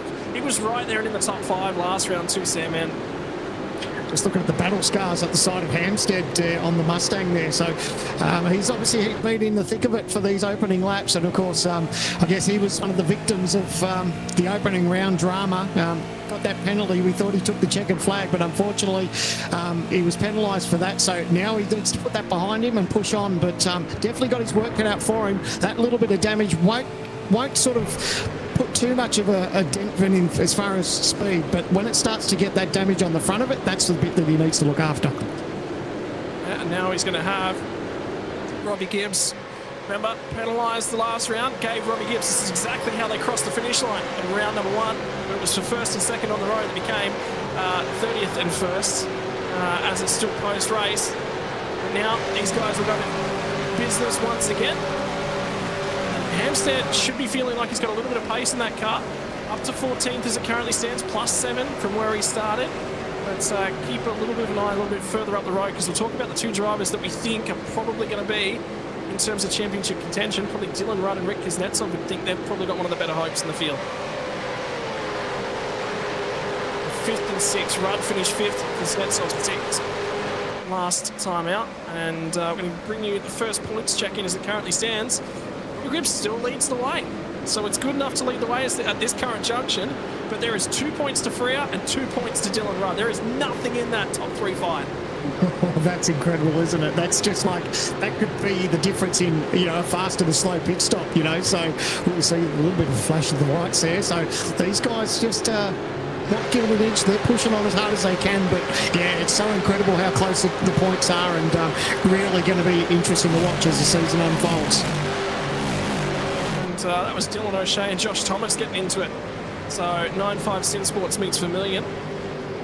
Sorry, actually Tao Sorono's the next car up on the road. So O'Shea's got bites on this. Now he dives to the inside of MG. Gets it down the inside. Job's not done here though. He's got to narrow the approach now. And will manage to do so, but now he's on the outside. He's going to hold momentum. They nearly bang doors as they come to the second last corner. Gets 3/4 of the car ahead and finally forces the 111 machine to back out. And finally, Tao Sorono is forced to put up the white flag and surrender. Job done, Dylan O'Shea moves himself up another spot's 28th as he currently stands. Really good move. So many things have to go right. You have to get your braking right into that downhill section. You don't want to pinch a brake because it's so easy to slide into the door of someone, but they both gave each other enough racing room, and he got the job done around the outside. Now you're looking at Josh Anderson's windscreen as he looks ahead to Andrew Gilliam. Remember, Gilliam won races last year as well, so will think himself an opportunity to steal some points and steal some race wins at some stage throughout the year. New team, new outfit, new outlook, new partnerships all over that car as he steps out of Altus Esports and into the Vermilion Motorsports machine with the Dylan OK branding. What a race to debut that car in the Logitech Pro Series as well. Somewhere you'd want to do it for a Doohan branded car. It's got to be Phillip Island, right, Sam? Look, I can't say how much I love this joint enough. You know, you're going to be sick of me saying it by the end of the broadcast, but it's been such a favourite just because it played a crucial part, because when iRacing debuted, that was the first of the Australian tracks, and we were just like, how good is it? So, you know, it freaks me out to think how many laps that people and drivers have actually done around this racetrack. So, always puts on a good show, and thrilled to have it part of the Logitech series. They'll settle themselves down on an end. Any fuel saving? Anyone you're thinking up and down the field, Lockie Mansell at the moment, that might be doing a little bit of fuel saving, might be trying to get that advantage through a shorter time next time through pit lane? Pretty much everyone. But I think we've seen that the TTR cars have been very good at it in the past. Brady Myers, though, doesn't seem to be doing a huge amount of fuel saving at the moment. He seems content to keep pressing on, although in the last lap or so I see that Madison Down has just closed that gap a little bit, but it's like I said, it's not just about the fuel, but it's about the tyres as well. So just making sure that you bring those tyres in nice and gently, and don't put any unnecessary load through them by braking and turning at the same time, or by generating rear wheel spin on the exit of some of the slower corners. So Forza El Nabi, I think he fell back as far as 40th, is now trying to climb his way back through the field. And Michael Taliancic, the car just ahead of him, one of the last remaining Altus Australia cars, as he defends from Forza El Nabi, and El Nazi's lurking. He's thinking, I'm going to find a way, I'm going to harass and harangue and find a way through it. It might be down at turn number 1 this next time by. He's got to be a touch closer though. I think he's just a touch too far back at the moment. It's a good run through the last corner, Sandman. Yeah, I do love sometimes the onboard shots just show you how crucial that draft is, and how much you can gain from it. But I guess it sort of starts to be a bit of a slipstream battle. If you've got someone that's got a toe as well, sometimes it's hard to get the job done. But you can see, look at this, just trying to pull out, doesn't quite get the nose alongside, has to tuck back in, but smart racing there. You don't want to do anything silly, especially into that turn. It's such a fast part of the racetrack. Now they get down to the southern loop, that back end of the train, as the leaders make their way down through Jack Miller Corner and then on to Siberia. It always catches you out every single time you come to Phillip Island and do some laps. Whether in the sim or in real life, just how much understeer, how little turn there is at Siberia. Someone's around. It's a 111 car in Miller Corner, which will be that of Tao Sorono. And he was moving through the field well.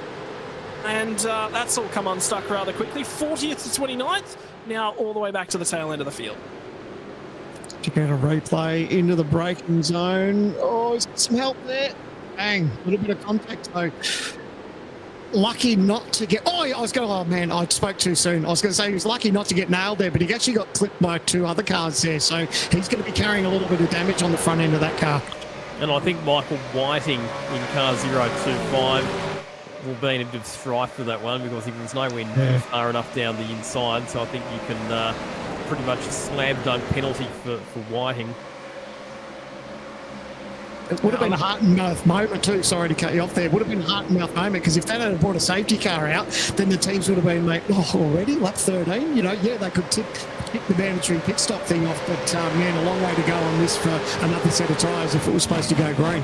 And you wouldn't get there on fuel range either, because they haven't reached the critical lap, which we think is around lap number 25. So if there was to be a safety car now, if you're a bit further back in the pack, you might take another splash to give yourself a shorter pit stop later, but I doubt that any of the front runners would pit at the moment. This is Michael Taliancic, and that's what he had to look like when he got to Miller. Nothing he could have done. Yeah, it doesn't matter how much more crank you put in the wheel there, you just can't miss it. He just had absolutely nowhere to go. So hopefully, you know, obviously he's going to carry a little bit of damage, but hopefully it's not going to impact him too much as this race goes on. Meanwhile, the battle up front hasn't really gone anywhere. No one's really changed positions in a good while, other than Jared Filsell at the restart.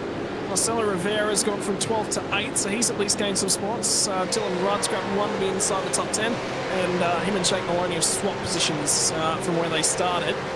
Other than that, Kuznetsov grabbed 2 early on. Tom Freeze actually grabbed 4, and made some reasonably good games. I think Sean McNamara is plus 14 at the moment.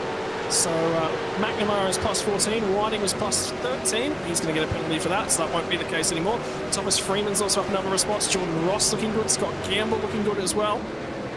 And those are your big movers at this point in the race. I'll tell you what, Connor Nixon's also up plus 11. So there's a number of drivers who have gained a host of positions as it currently stands. I think it's time for some of these drivers that if they may have thought that they probably weren't a massively strong chance to get the job done tonight, this is probably where they can have this point of the race where they can probably push on a little bit, because I think as we've started to see, that front group really aren't doing anything too much. I think they're just ticking the laps off. They're waiting for their fuel numbers to sort of get to a point where they can start thinking about pit stops. But I think for the moment, you're not really going to see too much happen up the front. I think these guys are all quite content just to sit there and run, look after their cars, save a bit of fuel. So if you're a little bit further down in the pack, it might be that chance to maybe pick off a couple of cars and grab some positions. So much fuel games going on at the moment. You can just see it. Look at the trainer cars. There's a great onboard that really tells the story for Marcelo Rivera. 14 laps of the race in, and we're at a quarter race distance as it currently stands. As they stand on the power and run down to Melbourne Australia Bridge.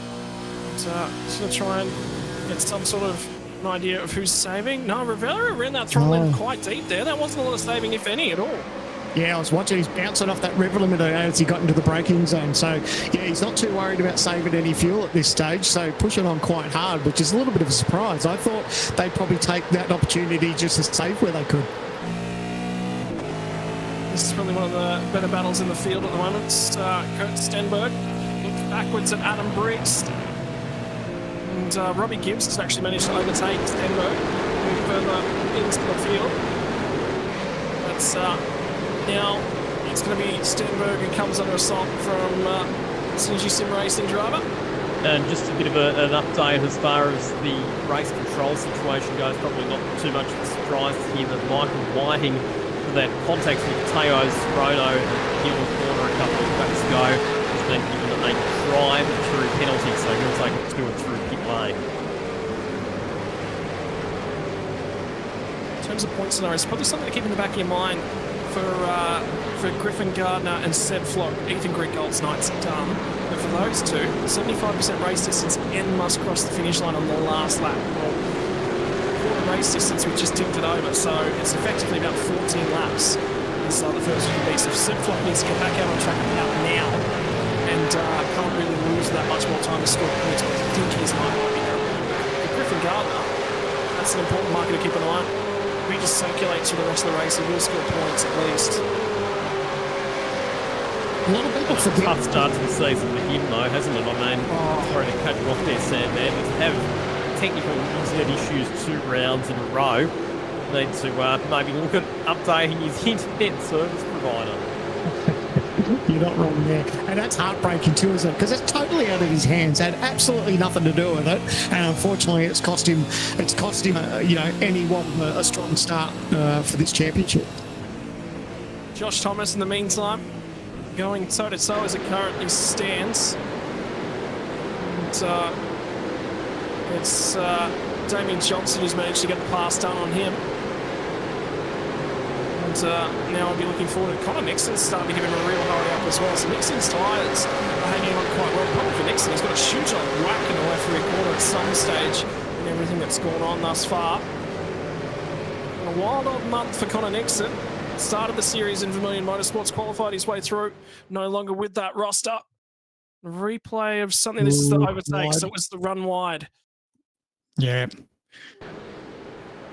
And no doubt probably that little bit of damage just hurt his aero, just that creating that little bit of understeer, just touched the grass. It could have been a lot worse, but yeah, never ideal going into turn 1 when you run that wide.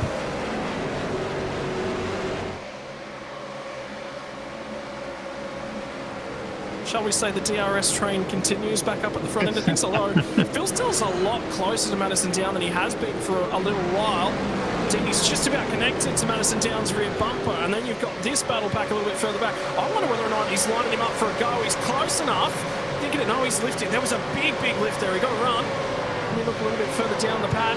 It's just sort of keeping an eye on things. So Phil is massively saving more than any of the other cars that are actually around him at this point in time. To the inside now goes Bo Albert on Richard Hampstead. No, sorry, not Richard Hampstead. Robbie Gibbs, my apologies. Robbie Gibbs down the inside of Richard Hampstead. It's the 0-2 is Bo Albert, not the 2.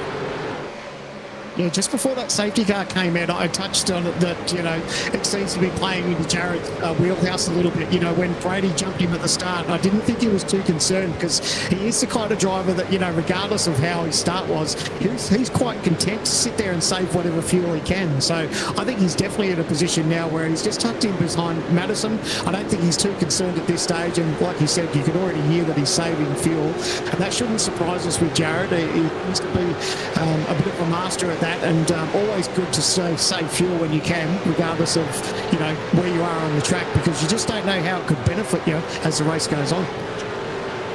That's the first real break in the chain as we're currently seeing on the run down to turn number 1. And it's going to be the Synergy Sim Racing driver. Is that Johnston once again that's going to have a go to the inside? Indeed it is. And we get another move done. It wasn't Johnston, my apologies. And now they'll run into each other down at turn 1. A little bit of brake locking. And it's Bo Albert that's to the inside. Keep an eye from Blake Warboy's point of view. It's Brent Hobson, my apologies. That's on the right-hand side of the screen. But this is important for all of these guys. They've got to get this job done. All this squabbling has cost on the tyre, and now it's going to be the response on the rundown in here from Matt Bowler. And Warboys is sitting there and just watching and going, I wish there was somewhere for me to go, because he looks like he's got speed on the guys ahead. Yeah, just that little bit of a brake lock. I think that just cost him a little bit, put the car wide, but he's held on, and now he's just going to see what he can do, try and push and get away from this, but looking very racy back here. Something's just happened. Dylan O'Shea's off the circuit. Dylan O'Shea is off the circuit. I have no idea. He's over the fence. Where is he? He might have popped their engine on the run down to Jack Miller corner, and then he's just run the escape road and hidden behind the tyre barrier. Yeah, it looks like it.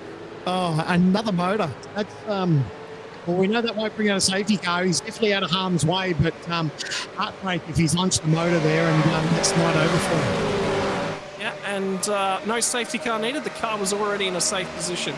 Safe enough. Right call, I think, from race control's perspective. So it'll be night done from Dylan O'Shea. Remember, he was quick last year. Good sportsmanship there from Dylan O'Shea as well, gentlemen, because as we have a look at the replay of what has happened on the run down into Miller Corner, and the engine has gone there, and he's been able just to head straight up the escape road and park behind the time wall out of harm's way. Like I said, good sportsmanship to get that car into a position where it wasn't going to trigger another safety car. So out of the way.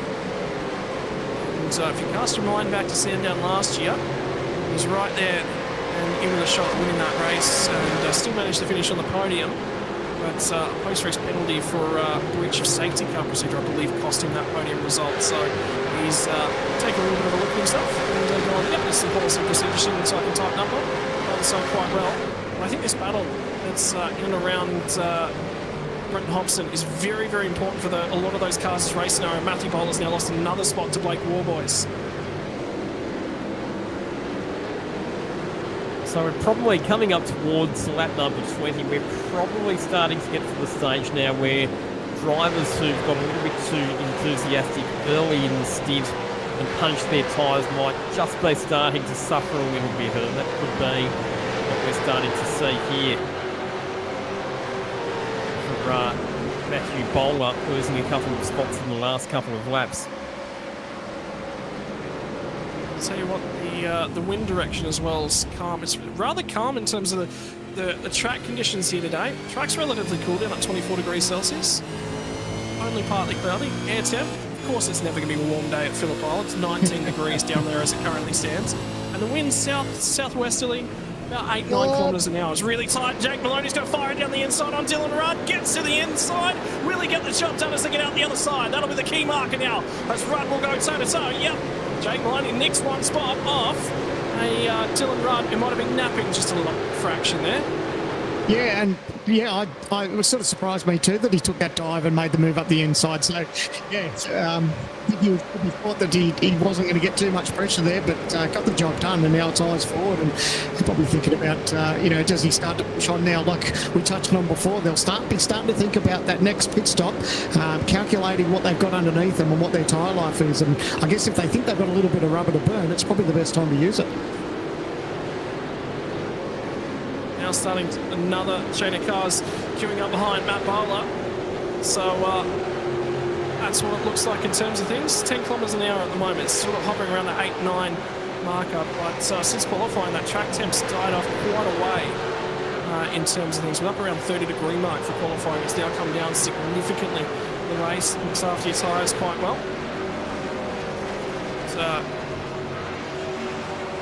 Meantime, last lap time for Brendan Hobson will be quite key, 29.5. And the next car on the road is Adam Briggs. It's about 2.5 seconds down the road. They just about match lap time, so he's not making any inroads on the cars up ahead of him as it currently stands from Brendan Hobson's point of view. A field spread's starting to happen, boys, which means there might be an opportunity for some more overtakes.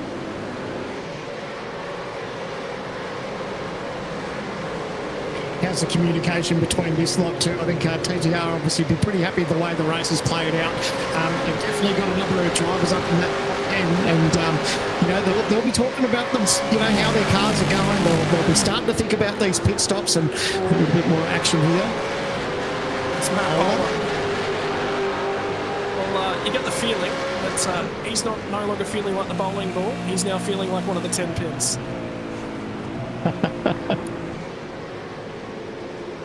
Be Sean McNamara will be the next driver to line him up and have a go. He's definitely been the cork in that bottle. About half a second now, the cars, once they've cleared him, they're starting to sort of disappear down the road just a little bit. McNamara's got to think about this a little bit. He's got John Ross in underneath his rear wing as well. They're all queuing up for a go. So best way to defend sometimes, boys, is to have a crack at being on the offensive. And sometimes one of the concerning things as a driver is you're waiting for these races to play out, but you do get a little bit concerned when you start to see the field in front of you start to pull away from you. So it's a catch-22, isn't it? It's just try and stay in touch with everyone around you, but not use up your equipment too much that, you don't want to kill yourself towards the end. So, yeah, it's that fine line of creating that balance, but there's nothing worse as a driver when you see the guys in front start to pull away and then you start getting that pressure from behind as well.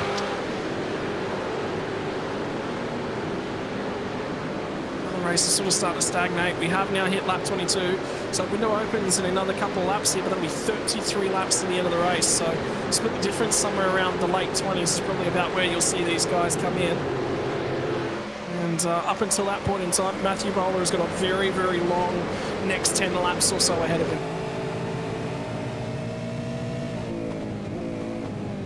I think Anderson's pretty keen to get under here.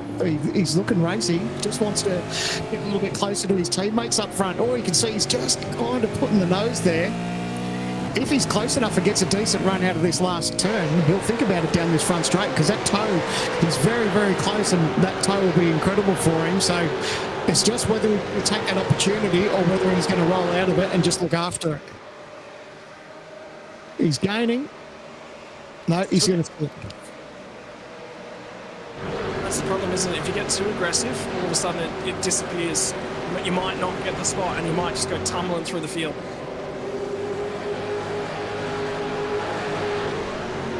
In the meantime, getting it done, still having a look. Well, Jordan Ross has gone to pick the pockets.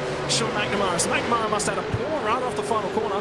Might have picked up the grass on the way out, and all of a sudden Jordan Ross skips through at turn number 1. So now he's one spot further forward and steps into 21st spot. As the Logitech replay will tell us. Have a look how much closer he is to Matt Bowler right here. And then late apex is maybe a wiggle at the corner. No, he's just offline the whole way. And car never tipped in at all there, Sam. Yeah, it didn't take much, did it? It didn't look awful, but it was just enough to lose that little bit of momentum, and that pass happened. So yeah, I was trying to watch to see if it was going to be a big moment, but it really wasn't that big, but obviously enough. Oh, and inside. No, not quite. Got to be careful. That nose-to-tail contact, the last thing you need is a penalty. Josh Anderson's lurking in the waters, and I can tell you, Lockie's been walking up and down the pit lane. There's a driver whose race is over already, Sebring, and Lockie Mansell's got him sitting on standby at the moment. Hi, Sebastian. Unlucky, mate. Obviously caught up in some carnage in the very early stages. Talk us through it from your perspective. Yeah, it's pretty disappointing, not gonna lie. It was pretty much just typical Phillip Island carnage. It was 3 wide or something coming through MG and all that section, and then I don't know who it was, someone went off and rejoined and made it 4 wide, and yeah, ended up taking about 300 cars with me in the grass. So yeah, it's pretty disappointing, but what can you do? What was the extent of the damage to your car? I had 4 minutes of meatball stuff and then 15 optional, so no safety car or anything would help me get back in. So decided to call it a night, obviously, from there. Yeah, pretty much. Just, you know, spot Bowl and Hayden and all of them, help them out a bit. Might go to bed a bit early tonight, which would be nice. But I mean, that's the good thing, isn't it? Obviously, it's not been your night, but it is a tight-knit community there at the Evolution Racing team, so you now do have the opportunity to help out your teammates for the rest of the night. yeah, that's exactly right. We're all really good mates and, you know, like helping each other. And I'm sure there's been times when, you know, others have crashed out and helped me, so, you know, it's always nice to return the favour. Unfortunately, no result for you tonight, Sebastian, but before we let you go, who gets it done for you? Who would you like to thank this evening? Well, huge thanks to Evolution Racing team and all the support that they've given me and the whole team and our sponsor Logitech. This possibly might have been my last Pro Series race. It's still 50-50 as to whether that happens or not, but yeah, it's been good so far, and hopefully the team keeps going well tonight. Right, hopefully it's not the last time we see you in the Pro Series, because it's a pretty sad way to end it. Unlucky, mate, and hopefully see you back on track soon. Yeah, no worries. Enjoy the rest of the broadcast. There we go. So one of our unlucky early retirements, gentlemen, Sebastian Flock, in fact, the first retirement of the race out on lap number 2. Sam, man, you talked about it. It's about supporting the team now. His night's over, but his night's not over in terms of things with how he's helping out that team. You've got to have a team mindset. You can't do this on your own, and that's what it's about down there at ERT. Yeah, great mindset. You know, it's so easy for someone to throw their toys out of the cot and, you know, spit and carry on. But for him to support his team like that, and like he said, you know, there's probably been times in the past where, you know, others have had bad nights and they've all stuck together, and it's about supporting each other regardless of how you're travelling. You know, whether you're up there battling for a win or if you're back in the pack, you know, if you've had a bad night, support your team the best you can, whether it be spotting, working out some pit strategies. There's so much that can play out, and really good sportsmanship. You know, bad night for Seb, but really Change your good second spot at the moment, and there's actually just been contact between Jared Philsell's, just keeping an eye on the gap. Sorry to cut you off, Sam, man. And now Jake Burns snuck through as well, so we'll have to get a replay of that one because that was mega. Madison Town was just starting to slip off the back end of Brady Myers. That might have been a bad run off the last corner. They go side by side down into turn 1. Down tries to turn in, tries to stay alongside. That could have ended so much worse with where that contact was. Yeah, it's so tricky. Yeah, obviously Jared was enough. He got the job done, but Madison couldn't quite get tucked in behind him, and it could have been a lot worse. But you know, I don't think he'd be too concerned. You know, at the end of the day, the lost position there. His teammates grabbed him, but still a lot to play out, and obviously pit stops to think about too. And an update coming our way, courtesy of the race stewards. Forznell Narby's received himself a 5-second penalty to be added to his pit stop. For contact with car number 900, which is Andre Youssef. So that changes things. Well, Brady Myers was starting to try and skip clear. Now he's got to see whether or not Jared Philsell's going to turn a pace. And if you make this overtake too, Sam, man, that fuel-saving game goes out the window. Now you push on. There's no way you save fuel from this spot. Yeah, I think they all pretty much got their mindset now of when they're pitting. So I think that's why we're starting to say, oh, a little bit of contact there coming into the hairpin. That shot him off onto the grass. There was a puff of smoke. Someone locked a tyre there, and it got a little bit ugly between them. Yes, that was the penalty that we just saw. That was Forznell Narby. That was why he got the 5-second penalty. So, getting excited for you as well. I was wound up in that for a second there, Sam. I was too busy looking at times and watching the replay. It turned out to be the replay, so I apologise about that. I get too excited. I'm excited to see what Jared Philsell's going to have for Brady Myers on this lap. 29.3 now for Brady Myers. Fastest lap of the race was a 28.2. So the cars have now fallen off over 1.1 seconds in terms of their lap time. So now it comes about traction. Who's looked after fronts? Who's looked after rears? And who's keeping themselves alive and in contention? The key factor now is Madison Down's not necessarily sticking right with these guys. So whether or not he might have overworked the front tyres in terms of things as it currently stands, Brendan's actually making some time back to Jared Philsell here. This will be a few sort of thoughts going on. This might be one of the few occasions where you might see Madison Down attempt the undercut. Normally, it goes quite long in terms of things. Normally, it's Brady Myers that pulls the undercut down there. Yeah, it's a good point. I get the thing that he's got in his favour, that he's still just within a sniff there of Jake Burton, his teammate, for that draft. So, but you're right, he has dropped off a little bit, and probably put those fronts through a little bit of a heat cycle when he ran in a little bit wide at turn one, had that understeer moment, so it might just take him a little bit just to sort of calm down and get back into a rhythm. But obviously the tyres will be starting to get past their use-by date now, and they'll all be thinking about this pit stop soon. But I like the idea of him possibly pitting early. You don't want to do what everyone else does. You know, if you can get that advantage on fresh tyres for a lap or so, that could be huge for him.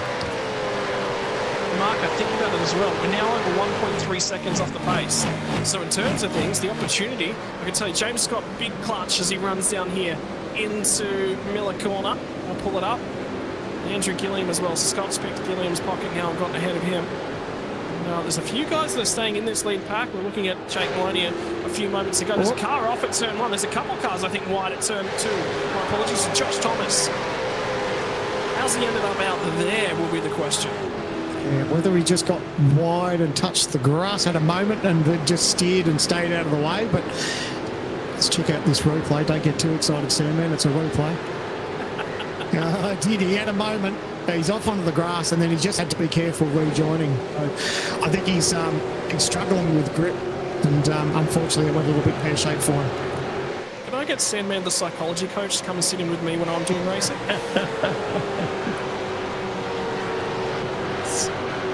I tell you what, Philsell is starting to press on a little bit. I think Burton's struggling to hang on to him just a touch.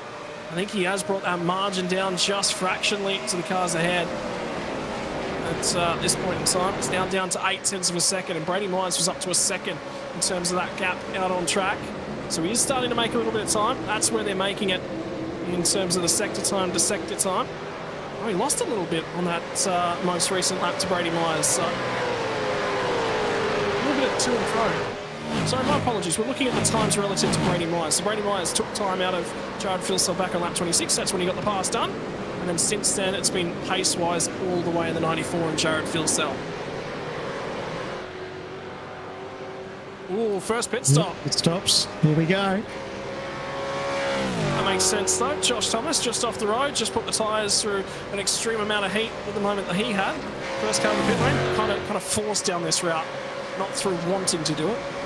Yeah, I think his tyres, well, the car, the attitude looked like the tyres were pretty second-hand, so he'd be breathing a sigh of relief. You feel like Superman when you come out now with 4 fresh tyres, so he'd be loving now that those fresh set, and you can just push on. And like you said, the field spread and the time advantage that you get with that fresh bit of rubber, he'd be enjoying the first couple of laps and hoping that these guys that he was racing with stay out a little bit longer. And obviously, he's got a bit of ground to make up with that incident that he had. But yeah, he'll be feeling good now with those fresh set of boots. Wondering, is Madison Down actually starting to lose touch with the cars up ahead? Whether or not that he's got damage on the front splitter, he's struggling. The car looks relatively clean at that front right corner of the car. It doesn't look like it might be too performance impacting, but might be those tyres he's struggling with as he starts to fall back a little bit. James Scott is right well locked up underneath his rear wing. Might be an opportunity when they get down to Miller corner this time by. Don't forget these guys, one of the longest runs they're likely to do. 2 compulsory pit stops. They checked one off all the way back at the end of lap number 4, and now James Scott is going to have a go to the inside. Gets alongside. They're even. The last time these two guys were alongside, there was drama. There's a wiggle from Scott. There's more drama. over, and he gets a nudge from Madison down, but it was as he walked it onto the power, the car walked sideways, gets the job done. Madison down after being in second a couple laps ago. He's now down to 5th. Yeah, it looks like he struggled a little bit, doesn't it? Like you can see that the pace that Scott had, and it was almost a riding on the wall scenario where he was going to have that lunge, and he got the job done. So, yeah, I think what you were touching on about as far as, maybe seeing him dive into the lane, you think it's probably going to happen sooner rather than later. Hit him! Contact, there is contact at MG, and now Downs all over the place. Wiggles, he's now lost 2 more spots on top of that, and I wonder whether or not Phillip's trying to redress. They slot back in, no one dives the lane out of this group. Now it's going to be Marcelo Rivera who's underneath the rear wing of Madison down. Last season's champion goes tumbling through the order after contact and a horrid lap at the island. Yeah, I'd be thinking about a pit stop now. I don't think he's entirely happy with that car, and now obviously got that little bit of damage. Marcelo Rivera trying to have a look up the inside, doesn't quite get the job done, but yeah, down struggling. I think if I was him, if they're in that window, to maybe dive in and get those fresh set of tyres. This makes that second stint so much longer. It's a real risk versus reward. And the other side of the coin is, what is the traffic situation going to look like? It's a fair old fuel fill. He might come out in just a wheel of traffic, and that might really make his night worse. I think he's stuck. He might be stuck. He might have to stay here. So this is the run as they come up and over Lukey Heights and down in, and Gilliam was a late lunge. Ooh. I think he was far enough up. I think he's not going to cop too much for that. That's a late dive, though. Yeah, we'll leave that to the stewards. Gee, you don't want to be a steward at all, Sam, man. You are so happy and comfortable up here. Absolutely. You couldn't pay me enough, I don't think. There's air conditioning, there's snacks when you want them, and you get to have a great race all unfolding in front of you with no responsibilities, huh? Absolutely. Oh, word, Lockie, take us away. Who do you think? I think Down's coming in. He's shadowed. Oh, he's still not coming in. No one's coming in. Rivera's going to come in. Rivera's the first car of the lane out of the lead bunch.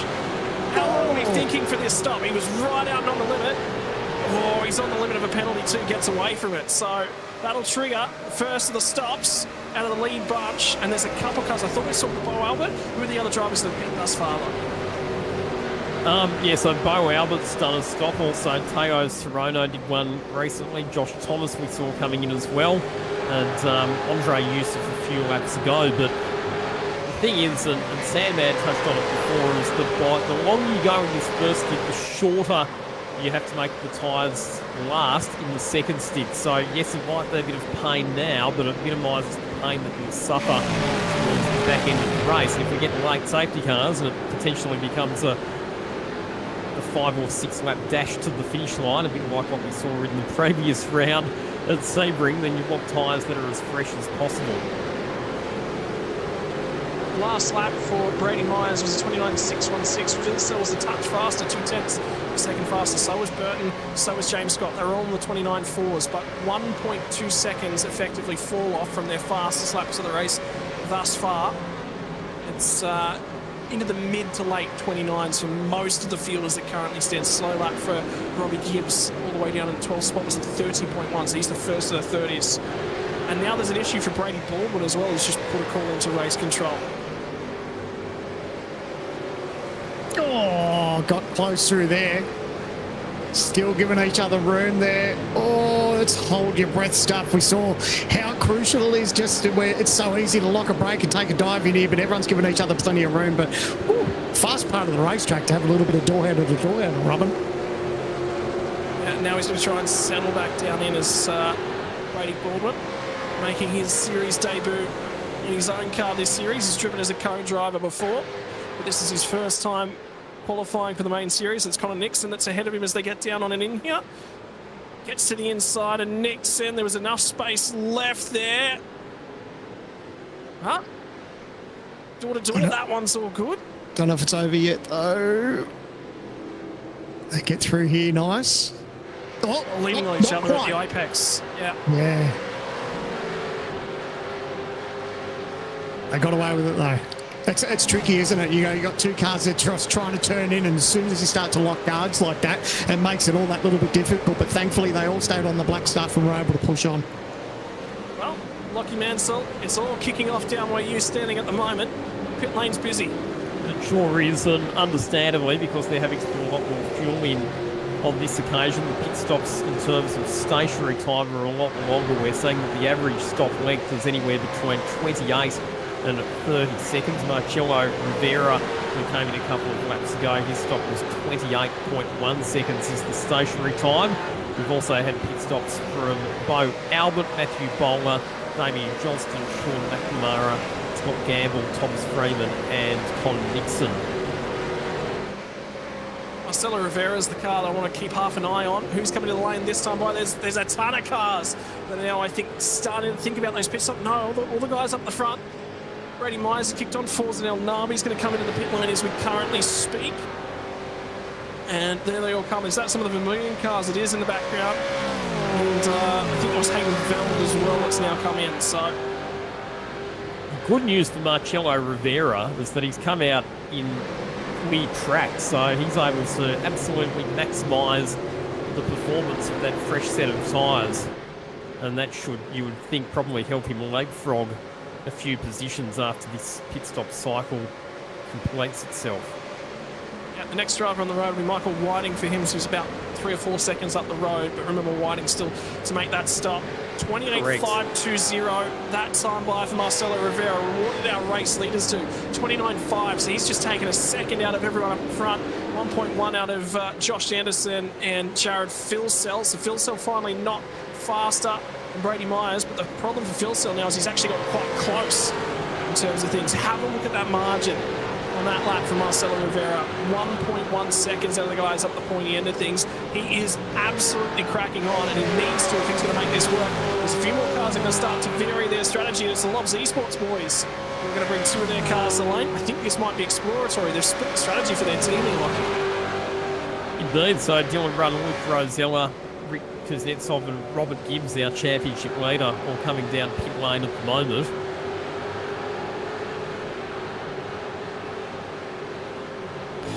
Now they're going to try and settle their way down on an end as we zero in on this battle between Josh Anderson and Andrew Gilliam. And Gilliam is going to have to step to the side because here comes Josh Anderson, parks it up at Miller Corner. Not quite got the job done. Now he'll complete the overtake. So Gilliam slots 1 spot further back, and that's important for Josh Anderson. Late in this pit stop cycle, you want to have that fresh air on the nose, and if you can push out and extend the margin, that might trigger Gilliam coming to the lane this time. Yeah, and the fact that he might have a little bit of tyre life in him too, the best time to use it now is just burn it up. You know you're going to be pitting soon, so if you've got a little bit of life in that rubber, use it up. Use up whatever you got because you don't need to save it towards the end. So I think these guys will have to start thinking about pit stops soon. I think the top 3 with Myers, Philsell and Burton, they've got that little bit of margin, so they can probably afford to go that little bit longer than everyone else. But the fact that they probably haven't hit the lane yet, they'll probably start thinking about everyone behind them who has. So they're all going to continue on, and Madison Down is going to come to the lane, and we're getting an uptake coming from race control, Lockie Mansell about Andrew Gilliam. Yeah, so that contact with Madison Down at MG Corner a few laps ago, he's going to cop a 5-second penalty. Also, just a bit of housekeeping as well. So Bo Albert and Forza El Nabi both had 5-second penalties for incidents earlier in the race. They had the option to serve that 5-second penalty during their pit stop. However, neither of them have done that, so they'll have 5 seconds added onto their time at the end of the race. So it'll be interesting for Andrew Gilliam to see if he elects to serve out that penalty during the pit stop or if it gets added onto his race time. Keep an eye on that one, as he still gets to take his final pit stop. I suppose that probably comes to decision making on that one, Sam. It comes back to whether or not you think there's going to be a safety car. Because if there's going to be one, there probably would have been one by now. And if there's not going to be another safety car, well, you want to maintain that track position, don't you? Yeah, absolutely. Yeah. Look, my personal opinion, I'd like to see any pit stop or any penalties that you see receive in the race that you actually do it in the lane. Obviously, if you're not going to make the lane again, then obviously it gets added to the end. But you're right, you're in danger of a safety car. But have a look at the pace here at Jared Philsell's got. He's really harassing the back of Myers. I think, yep, and Myers has decided to dart in. So he was struggling with his rubber. He could see that pressure from Jared, and the best time for him to do is bite. Now, geez, that was a quick run to the line. But Jake Burton's going to continue on with this one as well. So Brady Myers has led every lap of of the motor race thus far. Now he will cede that one over Jared Philsell, who chalks up his first lap lead of the night after starting on pole position. And now what's Jake Burton got from him as well, because Philsell very wide at the apex. Now the southern loop. Now they'll try and get the power down, and Jake Burton might have a crack at him here. Yeah, it's risk versus reward. He's got pace. Well, think about a dive. I know Jared will be all over it for the inside, but man, the last thing you do is want to make a mistake when you're this close to a pit stop. But a little bit surprised that Madison Down didn't maybe pit a lap or two earlier, being that he's in this time. So, yeah, I think that could benefit him, just that one lap extra, just to get that run on fresh rubber. But yeah, good little battle between Burton and Philsell as we can see those guys leaving the lane now.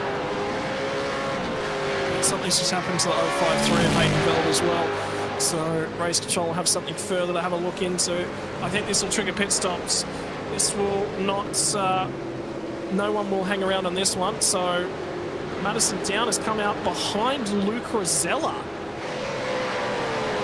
Yeah, what's happened there? That's a phenomenal loss of position. Has Rosella just massively underfilled that car?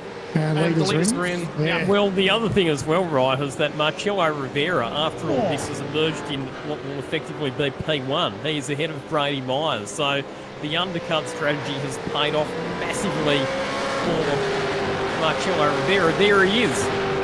There are your race leaders, Marcello Rivera ahead of Brady Myers. So this is effectively now the contest for the race lead between these two cars. Yeah, and Brady Myers won't like to see that one. That has changed the race scenario quite massively. Still a fair bit of space on track, and then the car that's in behind these guys as well, quite critical. And Luke Rosella's got Down going down the inside of MG, so they've actually fallen a fair way off that lead pack as well. And Down was one of the earliest drivers to get into the pit lane as well.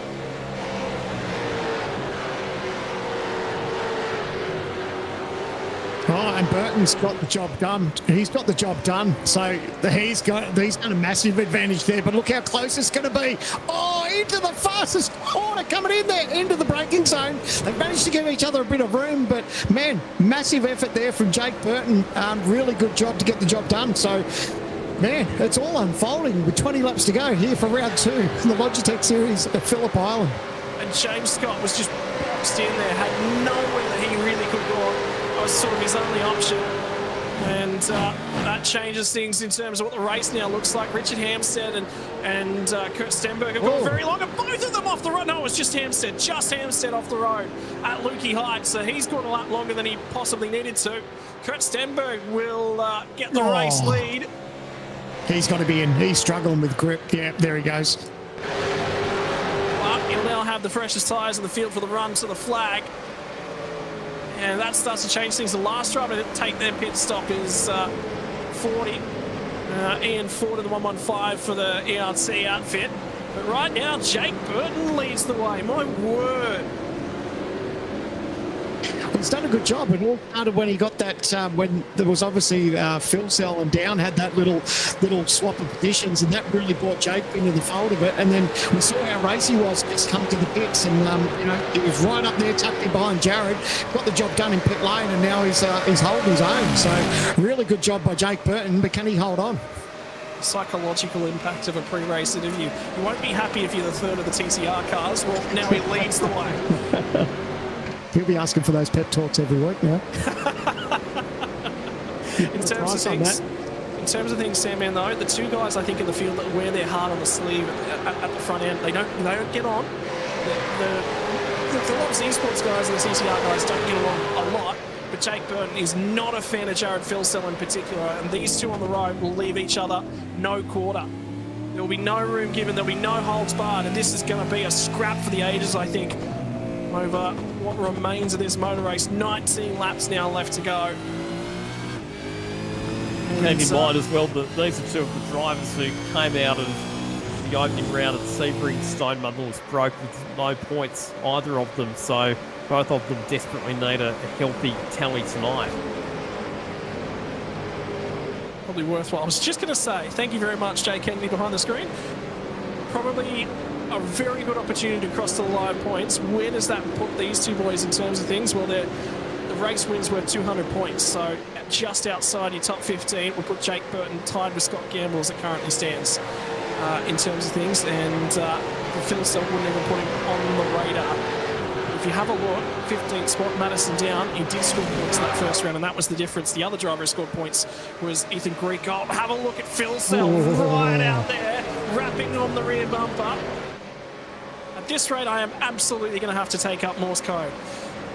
Yeah, and Jared will be enjoying this. I think he likes to put that little bit of bumper pressure on anyone. Doesn't matter who it is. You know, it's all these drivers. It's the old adage of when you put the helmet on, you don't really care who's around you. The red mist happens, and it's the same with these guys when they jump in simulators. So, but I think Jared will be enjoying the fact that he's trying to put this pressure on Jake Burton, and it's a really good battle. What they need to do is just be careful that they don't trip over themselves, because there's quite a few cars behind them that are quite keen to be part of this battle as well. Keep in mind as well, guys, that these are the two drivers who each won a race at Phillip Island last year when we had the twin race format. So continuing their strong form from Phillip Island 2023 to Phillip Island 2024. Yep, and something I'll put in the fans' mind as well, sitting out there at the moment, if you're watching along, have a look through, potentially have a think about who's jumped the most spots. We might look to get that graphic back up on screen. Couple days time, there'll be 5 drivers listed over on the Logitech Pro Invitational Facebook page for your driver of the day. Round number 1 was Kurt Stenberg, who led a lap just before. But Thomas Freeman has had a really, really strong week thus far. Most spots gained as it currently stands. 9-5 Sim Sports drivers gaining a ton of spots. 3 drivers in that top 5. And Brady Baldwin's gained 9 spots as well, so having a reasonable race, although he's got boxed about the ears in the last 5 laps or so, a couple of calls to race control just before that pit stop cycle. Think about your driver of the day, ladies and gents. Is there anyone you're following along at home? Let us know. Who are you a big, big fan of? I'm a big, big fan of Stoushes, and I think we're going to get one here. There's still a long way for this to play out, but I touched on before, they're both very racy, but they need to look after their gear too. You don't want to get towards the end of this race and have nothing to battle with. So they are putting pressure on each other. It's really good to watch, and makes me thankful that I'm in the commentary box and not sitting in one of these team boxes and trying to guide these drivers throughout the rest of this race.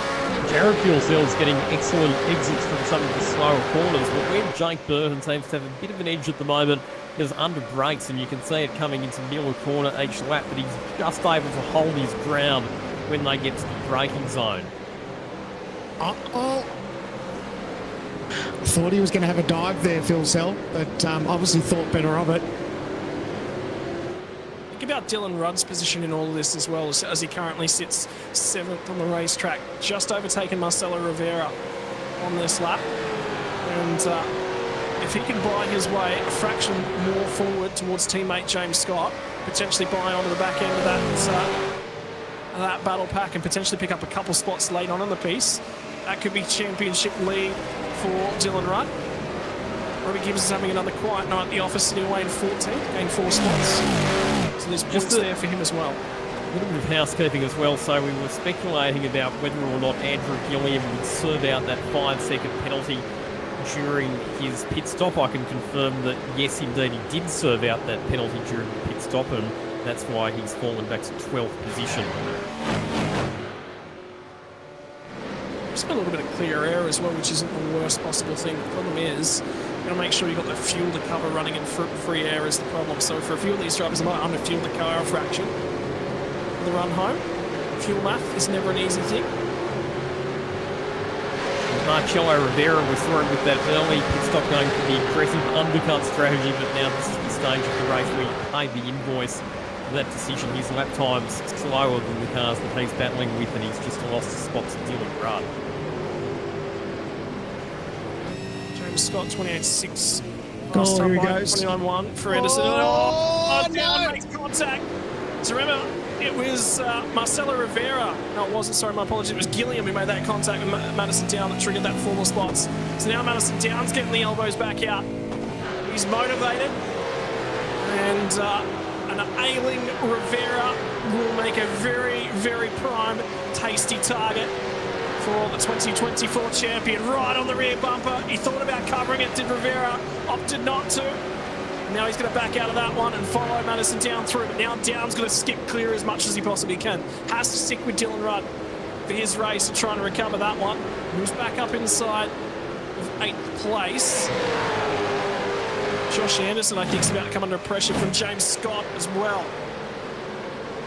Ooh, it's hard to look away from this lead battle, isn't it? There's so many cars in it, and now they're bringing another 3 cars into the fold as well. So we're going to blink in a moment, and then there's going to be 6 cars that are going to be fighting over each other just to get the job done here. But regardless of where you look up and down the field, so many great battles. But man, it's so hard to look away from this one.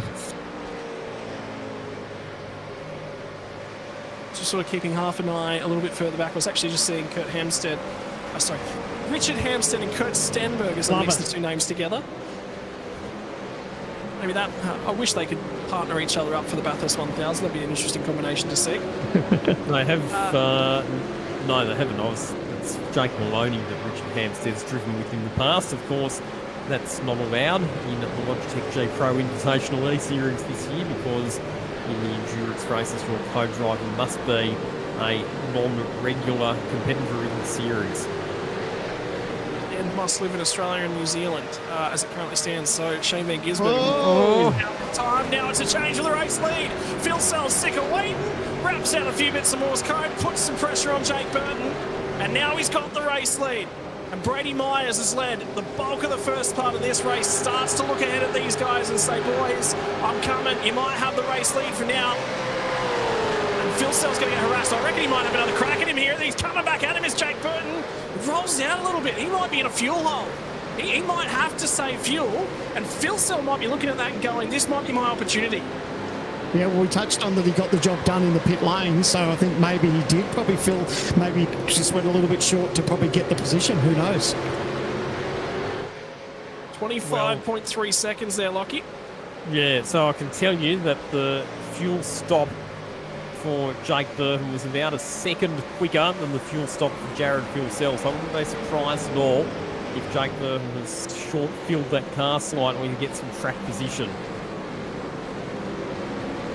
I can say right now, under 15 laps to home, that it's working out, but he's got to make sure he crosses that line. It might be the smell of an oily rag, but sometimes that's all you need in sim racing to get back to the line, to take the race victory. Lap traffic might even be part of this one as well. I think that's Michael Taliancic down the road.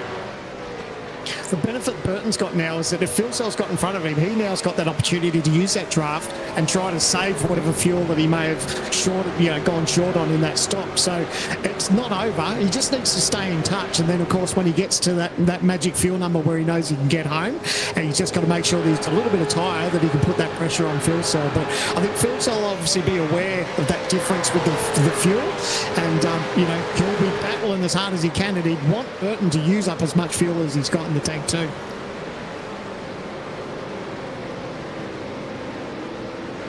And just getting a word in as well, Lockie, I think you've got the numbers from pit lane just come across to us. I'm hearing we might be good on fuel. Yeah, so we're hearing from pit lane that most people should be okay as far as fuel goes to get to the end. So that means it's pretty much a flat-out sprint race from here through to the checkered flag. Maybe it was just a little bit more accurate in the pit box then, Jake Burton. And that's where he got the job done. In terms of things, it doesn't take much. It does not take much to lose a little bit of time, but it's the guys that are in behind these guys at the moment that we're keeping half an eye on. And James Scott will be looking forward at Josh Anderson and thinking he's probably a little bit vulnerable, but Maloney looks vulnerable as well. Then there's this battle pack a little bit deeper in the field. And this one's not quite over as it currently stands. And Sean McNamara will be attacking the ailing Bo Albert. Remember, he came in for a very, very early stop, and Matt Bowler's in behind these guys as Wayne Burke and Jordan Ross for company.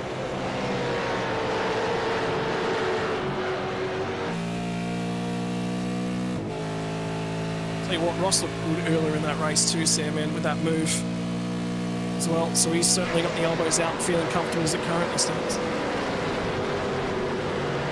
Yeah, I've just noticed the track change too. A little bit of cloud cover, so they'd be obviously appreciating that. Curious about, we'll just talk about there now, the track conditions now. So dipping down a little bit, cooler than what we had at the start. So the drivers will be very handy and very happy about that, because obviously that helps with tyre life as this race goes on with 12 to go.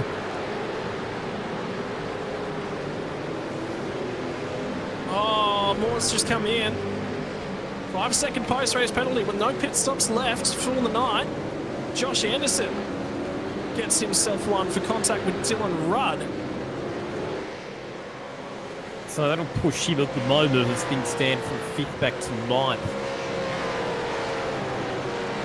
Was that pre or post-stop though? That was pre-stop, I think.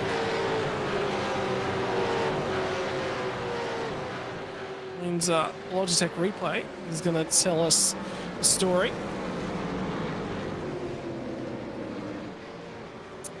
Bump and run. Bump and run on the exit of Miller Corner. Oh, jeez, it's close. You know what? If he just braked out of Yeah. the throttle there and he let Dylan run back past, he probably would have got away without that penalty. Yeah, that's tricky, isn't it? Yeah, you're right though. Yeah, if he had to crack the throttle, and given because they were side by side anyway, so if he'd just given up that one car length and tucked in behind, it'd be a different story. But easier said than done when you look back. You know, you don't have a crystal ball all the time, and unfortunately, he's got that penalty. Dylan Rudd's now dropped off the back of our top 6, and that might be part of the reason why. Although I thought he was, I did think that might have been just a touch before the pit lane. Anyway, now it's going to be diving down the inside. So Josh Anderson might have just found out he's got that 5-second post-race penalty. Well, and now he's going to start to get aggressive. He's got to clear the guys ahead of him. Gets by Jake Maloney, and Maloney might have started to be a little bit slower in terms of things. James Scott is coming, lurks in the background. And again, offensive, defense. Defense is a good offense. Here comes the response, though, from Jake Burton, right up and underneath the rear wing. Thought about it at turn 1, but backed out. Not quite done just yet. And it's a long, long run this to the flag. Tyre wear will be a factor, and I wonder whether or not Phil still wanted to lead so he had the best rubber. One driver who's loving this is Brady Myers. He can see that these two are battling in front of him, and it won't take much for these two to trip over each other, just maybe bowl a little wide, and he's going to be gifted the lead. So, and what he's saying too is that these guys are battling. They're probably putting that little bit of pressure onto their tyres and probably using them a little harder than they want. And if he's back there just looking after him, I think he could be just licking his lips, just waiting for his time. Josh Anderson, now that he's got clear as well, can he come surging up to this front pack as well? Only now 1.6 off the rear end of Brady Myers will be an option late on in this piece. We're now underneath 10 laps to go. It's 10 laps to go at the start of the lap. It would have been 44 kilometres to go, and this time by it's going to be about 40. So in the final stanza of the race from Phillip Island, who's going to stand up and be counted later on in the race? Brady Myers led it so much of that first stanza, and now he's going to have to be the driver that gets the overtaking done. In the meantime, battle way outside, just outside the top 20. Jordan Ross has got through on Matt Bowler by the look of things. Indeed, he's got past Wayne Burke and Matt Bowler on this lap, so starting to get the elbows out is Jordan Ross. We're just talking about that, so a couple spots more gain. We'll be happy with that. Yeah, absolutely. A tasty little battle too with these guys just giving them their all. So, yeah, we say it all the time, don't we? It doesn't matter if you're racing for first or 21st. It's always a good battle throughout the field. Now coming down to the insides, Wayne Burke will get alongside Synergy Sim Racing plays Evolution Racing team. Pulls alongside of Matthew Bowler on the run between 1 and 2. Now he'll look for the crisscross. Bowler will have to park him up at the apex, looking for the squarer drive off now. Is Wayne Burke, does get good drive off of the southern loop, but now he's a fraction too far back. Might pull out and have another go at him. When they get down to Miller Corner down here, pulls out of the draft, gets to the inside, late on the brakes, very, very late on the brakes, and balls are wide, doesn't quite pull it up, goes for one spot, loses 2. Oh, that was heartbreak for him. He tried to throw it in there, but just couldn't quite get it pulled up. But we talk about it. You know, it didn't take much for him to take that fight, but unfortunately just went a little bit too quick. I wonder whether or not he went for a gear and it didn't take as well in the middle of that, because engine braking so much of the performance of these cars. So now we're looking at Jake Burton, having a look back once more at Jared Philsell. He's got so much overspeed, but he doesn't pull out so late in the run. I think the pace that he had, he could have probably decided to stick a nose there, but he was quite content just to sit. And now he's got his teammate, Brady Myers, who's right in the fold. Absolutely nothing. What are we? Less than half a second covering the top three here. So Brady is right there. I said to you a couple of laps ago that he's sitting there just licking his lips, just seeing how this unfolds. And no doubt there'll be some communication between the two TTR teammates. And of course, talk about the next two that are behind him. All of the TTR cars there battling for second, third, fourth and fifth. So no doubt they'll be on the comms between each other, just, I guess working out a bit of a plan of attack of how they get past Jared Philsell.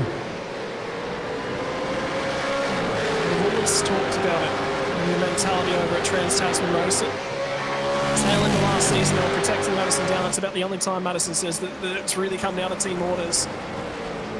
Other than that, they all love racing so much that they don't want to play the team game. They want to beat each other on track, and they want to do it fair and square.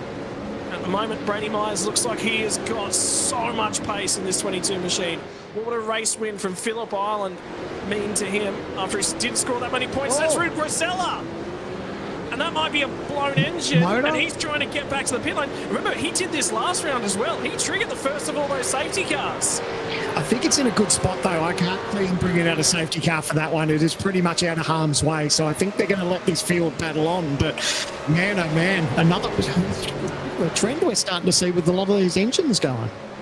Yeah, well, Luke Rosell had blown engines 2 rounds in a row, and Griffin Gardner internet problems 2 rounds in a row. Oh. Downshift, maybe. Downshift right there. Engine gone. Yeah. Oh, there's a drop for the race lead, by the way, at the moment, because this is critical. This is for the race lead just prior to the safety car coming out if we're going to get one. Burton elbows Jared Philsell at the apex of Miller Corner, gets the lead back, makes himself vulnerable to Brady Myers, who might look for a switchback. It's not quite on. And with a safety car in the offering, you want to lead the race right now, because if you come into the lane for tyres, you'll have 7 laps to go. The lap times have already fallen off by a second over the course of this. We're still keeping an eye on the 55 car. Will he be cleared to tow from where he's parked up at the moment? There they go, down through MG. And Brady Myers has got to have a crack. Now, there was a puff of smoke with that battle between Burton and Philsell. I wonder if the cars looked really clean, though, so I don't know that there was a touch, but, man, it was close. Looked like a little bit of puff of smoke, whether they were just both hard on the brakes and just having a red-hot go, but look at the margin that Burton's been able to open up, and now Myers is putting that pressure on Philsell. Well, maybe it was tyre saving. Maybe it was just on Jared Philsell's rear bumper, just saying, hey, mate, if you want to hang on to this spot, you've got to push on. And what that's done is it might have hurt Philsell's tyres a lot. Remember, last time by, they elbowed. This is the replay on the run down to Miller Corner. This is how Jake Burton set it up. Gets to the inside. Heard there might be a safety car coming, and there was contact. Yeah, I think Stewart's a look at that. Do you reckon they might redress it? Here comes Brady Myers! So slapping his elbow down the way, make it 2 in a row. Brady Myers makes contact with Jared Philsell. Well,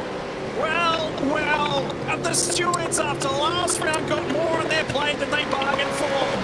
Is that open run number 2? We've got to wait for the reply. What's it going to be called? There's not been much chatter about it, I tell you what, on the in-race radio. There's been no talk whatsoever. And the safety car is not coming either. So now this is all-out sprint to the finish. We are 6 laps to go. This time, though, it'll come down to 5. And Philsell nearly puts a 94 Holden Commodore-sized hole in Brady Myers' rear bumper. It's exploded. It didn't take much. It took a match. And the match was Luke Rosella's blown engine. And all of a sudden, Phillip Island has erupted into an absolute firestorm. Yeah, well, Jared's definitely got his work cut out for him now that he's obviously lost that position to Burton, but now he just needs to make sure that he can stay in touch with Myers. Yeah, I guess we just sort of wait and see, but whether there's going to be an outcome between that contact with Burton and Philsell, I don't know. I'll leave it up to them. Thank goodness I'm just in the commentary box, but a good little battle shaping up, but Philsell just needs to make sure that he stays in touch. But look at that gap. It's almost nearly a second between Burton and Myers. It's one thing to sit here in the commentary box and talk about it. It's another thing to have those words mean something out on the racing track, and a penalty is what that might mean. By the way, Madison Down, I was just about to start talking about this. That's mind reading extraordinaire by the producer yet again tonight, as Down has responded in the last couple laps and really started to get to Dylan Rudd. And now James Scott, he might be in with a shout as well. What do Maloney, what do Anderson look like in terms of their closeness to the leaders? Well, Anderson's coming at them. But Keep in mind, though, he's got that 5-second penalty hanging over his head.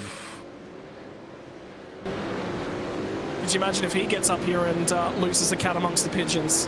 Well, what if he gets up there and starts to put pressure on Phil Sell, and then, you know, obviously he's got that little bit of a penalty that he has to serve, and if he just plays a bit of a blocker, you know, that could be a bit of a headache for Phil Sell. This is touring car racing. This is Australia's best and brightest. One of the best tracks on the service. And the best machinery Australia has to offer as it currently stands. And boy, they've taken it to the limit. They've taken it a fraction beyond, and they've still all managed to walk away to tell the tale. One race in, it was drama. There was a ton of drivers without points. Race number 2, it's just been... It's sprint racing, but it's over a time burning. And this has just been phenomenal. I'm so far enjoying this in this series, I tell you what. And Down doing his absolute best here to try and get the job done, but he knows he's running out of time with 4 laps to go. He does have that little bit of pace on board, but obviously very mindful that he doesn't want to get in a position where he could find himself with a late race penalty, because that could be disastrous. We touched on the drama from round number 1, and now he's got his hands full in the dying laps. He's got to be clean, he's got to be concise about this. He's got points on the board compared to the drivers that are currently around him. He'll have a go at Dylan. There is no doubt about that. He thought about it right there. He forced Dylan to cover him. Rudd swings it to the inside, blocks as they come over into MG. Now it's to the last corner, and Madison Down is a lot closer than he has been up until this point in time. But now Dylan Rudd, when he needs it, gets reasonable drive off the second to last corner, builds some margin, builds some margin, builds some margin. He's got good drive yet again off that last corner, but now it starts to equalise. Here comes the toe. Defending champion against driver, really looking to make a name of himself, parks it on the middle of the road, forces Madison Down to go the long way round. Down gets up and alongside, backs out of it, now looks for the rotation at the mid-corner. Will he have a go at the southern loop? This is about setting him up. Now he gets to his outside, just says, mate, if you're going to park it up on the apex, you've got to be clean about it. He'll look to rotate around, tries to get the power down. Madison Down still a touch too far back. Will he have a go when they get down here to Miller? And what's going on up at the front, because it's all started to stabilise, and Brady Myers coming back at the leaders. Dare we look away from Madison Down having a go? Won't be this time, fellas. Brady Myers is starting to come back at Jake Burton. Yeah, he's definitely got the pressure there, but Down knows that, you know, he has to get the job done, running out of time, but got the pace. But yeah, you touched on it. Here comes Myers putting pressure on his own teammate, Jake Burton. They're now starting to leave Jared Philsell behind, and we touched on it famously that TTR don't have those team orders. These guys are free to race. I guess the only team order, like every team, is just don't take each other out of the equation. So good to see that they're letting them race, but it's going to really come down to these last couple of laps. Well, the benefit is now we can look at both battles on both screens. Up at the front, 2 laps to go when they cross the start-finish line. We're now under 10 kilometres worth of racing left to go. And Brady Myers has saved something. He's left something in the tank at 2 to go. The problem is, surely they won't fight it too much. It'll present an opportunity to Jared Philsell as he starts to fall off and fall further off. And how close is Madison Down? He's there, but he's not got an overlap this time by. Very, very strong through turn number 1 is Madison Down. They'll get to the southern loop. Not quite as close up as he was last time by. Now he gets right to the bumper. Very, very weak at the apex of the southern loop is Dylan Rudd, but there's no way by. And now it's the run down to Miller through Stoner. Is he going to have to go? Surely pulls down, locked up from Jake Burton at the head of the field. So they're ailing, and now it's going to be a cover from Dylan Rudd as well. Looks to the outside. Madison Down. Now he'll look for a switchback. Was looking for the drive off. Look how Dylan Rudd parked it on the apex. Had to, because he was looking for the crisscross. Didn't quite get it. And there'll be 1 more lap to go. There is only going to be 2 more times through. Lukey hides through MG, through the final corner and the run to the line. Then there'll be 1 more. and running out of time at the front. Running out of time back here. He's doing everything right to sort of hold Madison down up as much as he can. He's putting in the car the right direction. Oh, it's not going to be over there. He has a look. No, can't quite get it done. Oh, the moving around the the down is putting the pressure on. You can see the car moving around under brakes. He's not giving up, like you said, going into the final lap. 4.45 kilometres. Has Brady Myers got anything left to hold? White flag signals one more lap to go from Phillip Island down to the southern part of Australia. A storied racetrack. And Brady Myers has tried to write his story here tonight, but Jake Burton has control. What has Madison Down got to say? They're side by side at the apex of turn 1. Doing corner. The sign for it. Madison Down gets there. Remember, he's stronger than Rudd through turn 2. Gets to the southern loop. He's got the nose ahead. Dylan Rudd defended. He put the blockers up. He put everything he possibly could to put on a defensive masterclass, and he's been pipped at the last. Absolutely brilliant battle. Got the job done. He still has to defend, though, because he can see that it's not over. A little bit of pressure to the back, a little bit of a lock up the tail. They're going to keep on going with it. Great little battle. But we check up front. It's Jake Burton, Brady Myers. They are not giving an inch into the final lap. Look at them go. The pressure between teammates is immense. And now we're under half a lap left to run. There'll be under 2Ks left to run in just a few moments to the crest of the hill through MG. When they break down here, that might be the last opportunity. Brady Myers saved something. He left something in the tank, but he's going to run out of laps to do it. And Jake Burton from 5th on the grid. It was Brady Myers who led as they got down to turn number 1. But Jake Burton pulled a strategy master stroke. He got it all done. He pit on the right lap. He ticked all of the boxes all race long. Saved as much fuel as he needed to. And the driver of the number 8 gets the win from Phillip Island. TTR 1-2. Jared Philsell 3. Oh, boys, give me that back again. That was a blast a minute to the line. Madison Down picks up that spot on the last lap as well. And look at them all. They're still fighting deeper in the field as well. Scott Gamble covers off. Jacob O'Reilly. Oh, how lucky was he? How did he pull that up on the grass? It's not done yet because here comes Freeman as well. And Freeman's got by. Jacob O'Reilly will have another crack, but you get the feeling it's too much to ask. The overspeed when they get to the line's not high enough, and he'll have to settle for 27th. Oh no, Freeman's out of fuel! Freeman's out of fuel! He pips him at the line. They were cutting it close. Unbelievable finish. I thought that was going to be a lot worse than Stalker. Speaking about out of fuel, it looks like Burton maybe. So he's had just enough to take the win. And there's a number of drivers that are out of fuel. Just about all of them. Oh my word. How good was that, Scott? That was incredible. My lord, when they come to Phillip Island, they say how fast, how flowing. It's about tyres. It's about looking after everything you've got.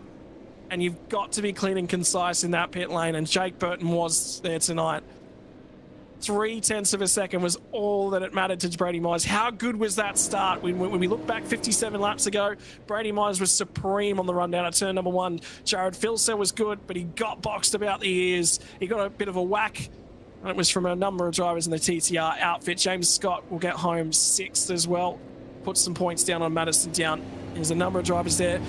Josh Anderson will drop a number of spots. He'll finish in 6th spot. We'll actually come home ahead with a 5-second post-race penalty of Madison Down.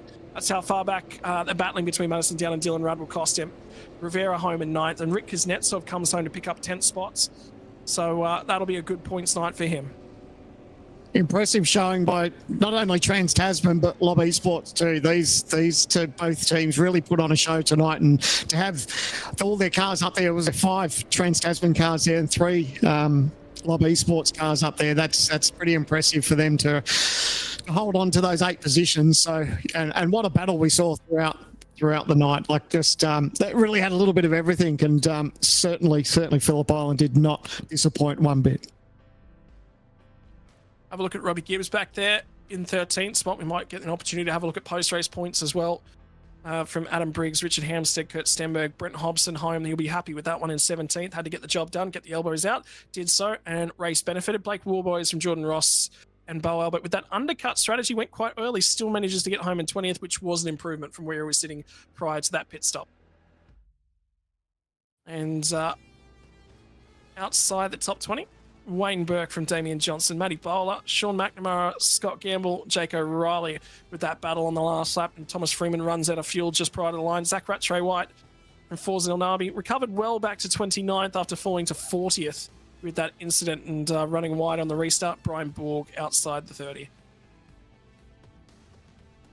Tell you what, these teams are lucky they don't have to provide a fuel sample at the end of these races, aren't they? Like, we see it week in, week out, where a lot of these teams really get it to the last lap or the last corner. So, really good run there. And getting an update, Lockie, there might be some updates coming from race control. Yeah, we're hearing that there will be some penalties coming that will change the podium. So we saw some contact at Miller Corner in particular. Let's go back and have a look at a couple of incidents. So this is on the last lap. So this is a little bit further back in the pack involving Rick Kuznetsov and Marcello Rivera. Now, after we've watched this replay, we've got some breaking news that we'll bring to you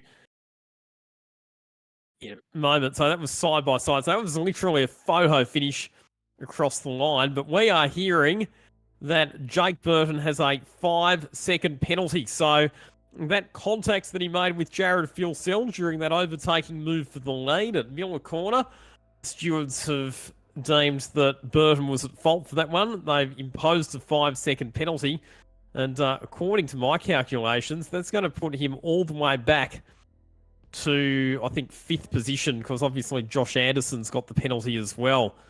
So, by my reckoning, it's now going to be Brady Myers, your race winner, ahead of Jared Filsell and Jake Maloney, is how the podium will look once you take that penalty into consideration. But Myers has a penalty as well. Well, I was just going to say, the move and the contact between the two of those drivers was nearly mirrored a couple laps later. So if you penalise one, and you'll be saying this, Salmon, as well, you've got to penalise both of them. I don't think there's a world where you can only penalise one of them. Yeah, look, when I called it when Jake's incident with Jared happened, I knew the stewards were going to look at that straight away. So, their reckoning would be that it's pretty much it was a carbon copy. I guess that's how they're seeing it with that contact with Myers and Filsell. So, looks like Jared's going to be gifted the win. So, and that also now elevates James Scott to the podium, incidentally. So, your podium with those penalties applied, it'll be Jared Filsell ahead of Jake Maloney, ahead of James Scott. That'll be the top 3. There you go. Now, let's have a look as well at the provisional championship points after 2 rounds. So, Robert Gibbs will retain his championship lead by 6 points over top 3. Dylan Rudd, 3rd ahead of Rick Kuznetsov. Kurt Stenberg now up into the top 5. How about that? And then Jake Maloney moving up into 6th position by virtue of his podium finish tonight. Matthew Bowler, Blake Warboys, Brenton Hobson, and Andrew Gilliam rounding out the top 10 in the standings after the first 2 rounds. But we now believe that we do actually have our podium with those penalties applied. So let's start with our 3rd place finish for the round for Lobs Esports Speed Cafe in car 088. It is James Scott, crossed the line in position number 6, but moves up onto the podium by virtue of the post-race penalties for 3 drivers ahead of him on the racetrack. James, how do you feel about finishing on the podium? Probably not something that you maybe expected necessarily, given what we've just heard. Yeah, no, I don't really know what's going on. Obviously, I've seen a few penalties. I haven't really actually seen incidents, to be honest, so can't give a verdict on any of that. But, I'm sure there'll be some post-race appeals or whatever. But, for now, we'll take it. Talk us through your night. Obviously, you were there or thereabouts in the lead pack right through the evening, but probably didn't quite seem to have the pace to challenge for the very front of the field. Yeah, I think that would sum it up. I think if I was able to, sort of get to the lead, I would have been okay. With the setup that we ran, I was pretty hard to follow, and sort of, wore the front tyre down and had a lack of speed. So, but yeah, probably just didn't have the overall pace, I guess. But Phillip Island's always been one of these tracks for me where I've sort of been a bit up and down. So, to come away with a podium at a track where it's a bit 50-50, it's pretty good. How much of a relief is it to get some points into the bank after your, non-scoring result at the opening round? Yeah, obviously points are good. I think it's a 12-round season this season, so a few more rounds to try and claw them back. It's going to be a long way to do so, but just take it around as we go, and we'll see where we end up. But yeah, it's a long way back after no points in the first round. Mate, in terms of things, I mean, I actually spoke to Madison earlier in the week, and he said that you reached out after round number 1. I mean, it's good hard racing. That's what you guys want to go out with here, and between you guys and the TTR, there is that rivalry. You race each other hard, but at the same time, cross the line maybe. You both made mistakes back at Sebring. It was just so good to just see you go out here, go door to door, and just be like, this is racing. This is good hard V8 supercar racing. It's hearing that from your closest rival. It's good to hear the relationship. Sure, I've raced against Madison for years now, and we've always had really good battles. Obviously, we fight hard on the track, but I think, as I said to him, I can't think of another time where we've come together like that. So to go that long and not really come together and race as hard as we do always on the track, it sort of speaks volumes for how we go about it. And yeah, TTR as well. They're always good to race against, always a challenge. But yeah, no, it's good rivalry, but no hard feelings or anything like that.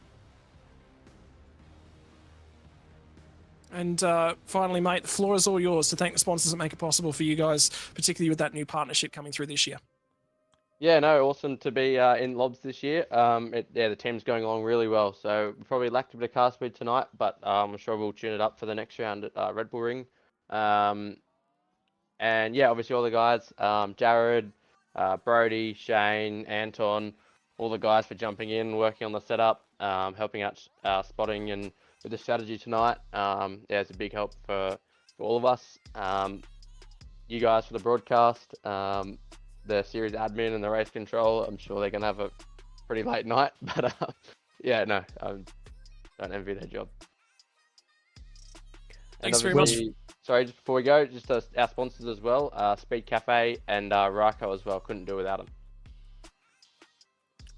Good job, James. Thank you, mate. Congratulations. Great to see you back on the podium. Coming home in second place tonight and ending up as the highest place of the Trans-Tasman racing drivers. Congratulations, Jake Maloney, ninth on the grid to second place, Jake, and entrenching yourself well inside the top 10 in the series standings. Talk us through your evening. Yeah, no, it was a good race. I'm pretty happy with it. I think I played the strategy and speed really well, and we had a good car. Not sure I deserve to be on the podium. I think there's been some pretty average decision making to go on for that to happen, but look, good points today, and can't ask for much more. Sort of able to sneak up a bit on it today. How did the race pan out from your perspective?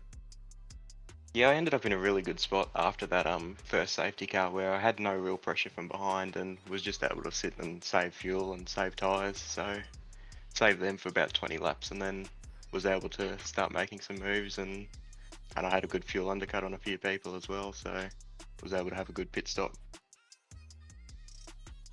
In terms of things, mate, it's always tough when you come to the island. It's so important around here. This is one of those key racetracks, and Sam bangs on and bangs on and bangs on about how important it is to the culture of sim racing, this racetrack. How important is this result here to you tonight? Yeah, it's good. It backs up another second place here. Had one last year. Yeah, it's a great track and a lot of fun to race, and I think it's one of TTR's strongest tracks, as showed by the 1-2 tonight. Mate, finally, floor is all yours to thank everyone that makes it possible for yourself and Trans-Tasman Racing. Big thanks to all the team. Car was awesome this week, and yeah, thanks to VRS and everyone in the team. Good job. There is our runner-up tonight, Jake Maloney, and that brings us to our round winner for round number 2 of the Logitech G Pro Invitational A Series. Qualified on pole position, ended up in first position overall at the finish, but it was far from a straightforward route to get there. But Jared Phillip, congratulations, a great result after the disappointment of the opening round. How was it from your perspective tonight? Yeah, quite difficult to be honest. Not my favourite track in the world, so it's a hard slog tonight. I'm definitely feeling it right now. Obviously not the ideal way to win it. Not P1 on the road, so yeah, I don't know. It is what it is. The stewards make their calls. Fortunately, I'm on the right end of one, unlike last year, so it's good to be on that side from my point of view. But no, it was a pretty cool race. We were just chilling out, saving fuel there. It's just really hard to lead the pack and keep your tyres underneath. I was struggling quite a bit towards the end there. Yeah, I mean, how important was the time management tonight with that early safety car? Obviously, that meant you had to then go a long way in both of, the second and third stints of the race. So, how much of a struggle was it to keep the tyres underneath you?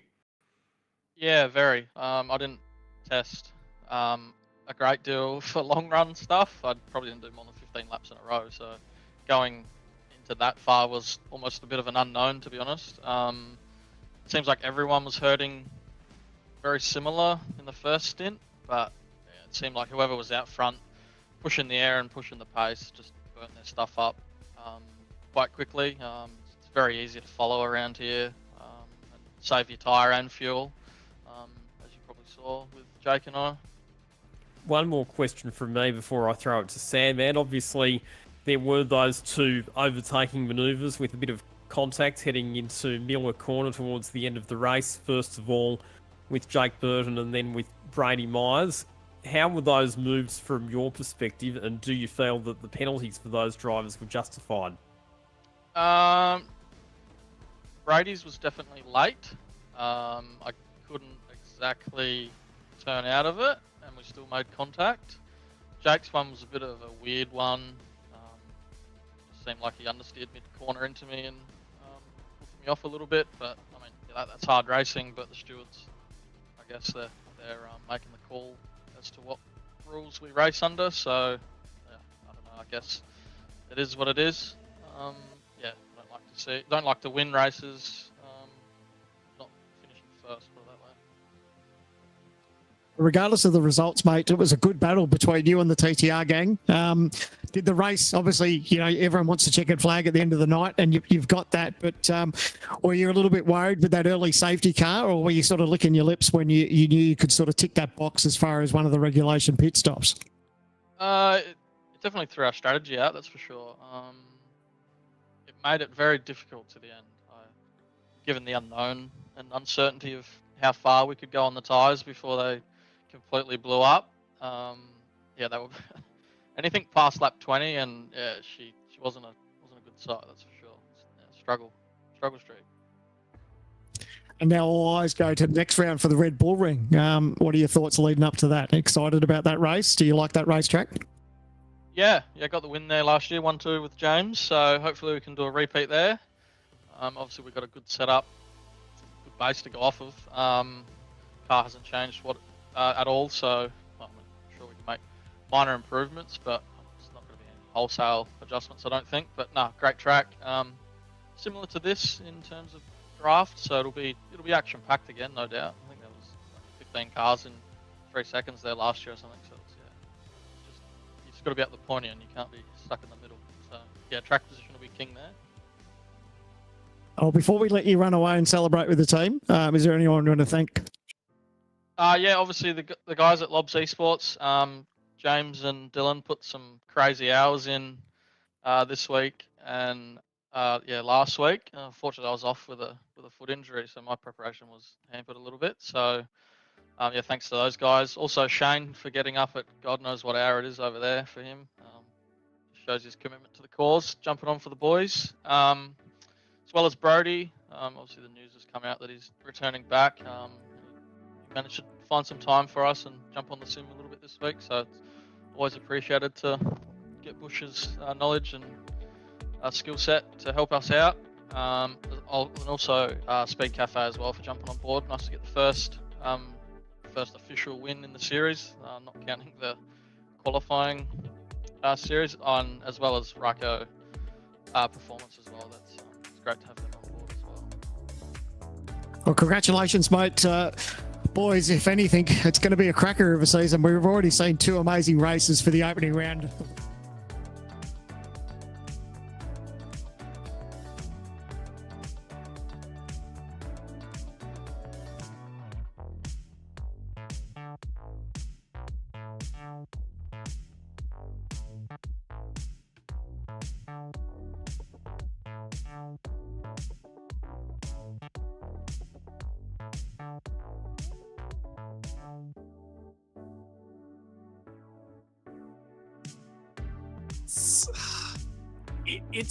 It makes my job when I'm going to go looking for stories very, very easy. But I'm nervous about what I'm going to write about this time around, because that was dramatic, it was emphatic, but it was also down and out on the racetrack. And I think I'll say the same thing that I said after the last round to quite a few people. There's a case for a penalty in each and every one of those incidents, but there's also a case not for them. And the stewards, what they're debating, and to all the fans that are watching along at home, I'll try and do some breakdowns of all those incidents for you guys so you can get a point of it. What are the stewards trying to do? They've got a process and they've got a procedure that they run through everything, and they are trying to mimic, and they're trying to get close to what they do out in real life. They've taken on some direction from some real world bits and pieces. Thomas Rendell was added to the stewards room on a request of the driver basis, right? So there's a bunch of things that they're trying to do to try and improve this series and improve this level. Along the way, you're gonna make some errors. Is tonight an error? I'm happy with these being penalties. I'm also disappointed that they're penalties. As a race fan, I'm disappointed. As somebody who does race controlling, 5 seconds, it feels a bit, it's so tight. There's nothing in these. What do you think, Sam? Yeah, I called it live, and I thought, especially, we talked about that first incident, and I kind of figured that between Burton and that may have been a penalty. As it turned out, they both were, and I guess it follows up on what you said. I guess you have to be consistent, and they penalised Burton for that one, so they had to do the same for the second incident. So, at the end of the day, they're being consistent. I never want to be in that position. You can't pay me enough to be a steward. I'll stay in the commentary box, thanks. As much as I say I'm jealous and want to be on the racetrack, I ain't going to the steward's office. Forget it. So it's the hardest gig in motorsport. You can't do anything right, and you do everything wrong, and you're always upsetting someone. But they do the best of their ability, and yeah, like we said, they were consistent about that corner. It's a bit like rugby league or AFL, isn't it? When the referees and the umpires aren't being talked about, that's when you know that they're doing a good job, and I think it's a similar story for the stewards as well. I think probably the positive to come out of it is that there will be plenty of discussion and plenty of debate, and that's going to keep the series in the headlines ahead of the next round at Red Bull Ring, just as it did between the opening round at Sebring and this one at Phillip Island tonight. Oh, boys, there's lots of drama. There's lots of stories left to come. We are 2 rounds in. Those first 2 rounds, those 2 extra rounds that were added, maybe you were thinking they were added to the tail end. Maybe you think they're added to the front end. What we've got left for you is 10 rounds of racing action, 3 rounds of an endurance championship. Red Bull Ring on May the 1st is the next time we're going to go racing for the Logitech Pro Invitational. Are you going to be there? I don't think there's a case where you could miss out. See us next time out on May the 1st for the next racing action for the Logitech Pro Invitational.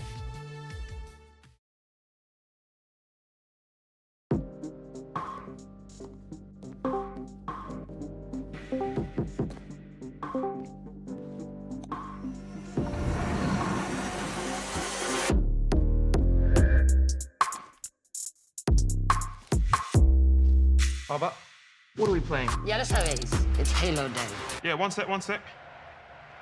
He's playing football, isn't he? 这家伙, you know he fancies himself footballer. Oh, whatever. Look, your love makes me strong, but your hate makes me invincible. All right, let's get on Halo then. Let's go. Ready. You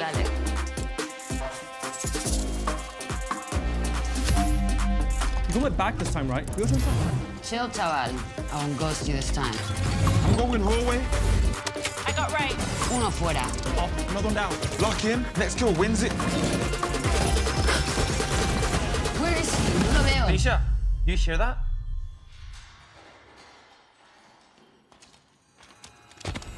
Quick on him, top left. There. I'll push it. He's one shot. Game over. Got him. Well played. Same time tomorrow then. We'll see. Bye-bye. Ciao. Nos vemos.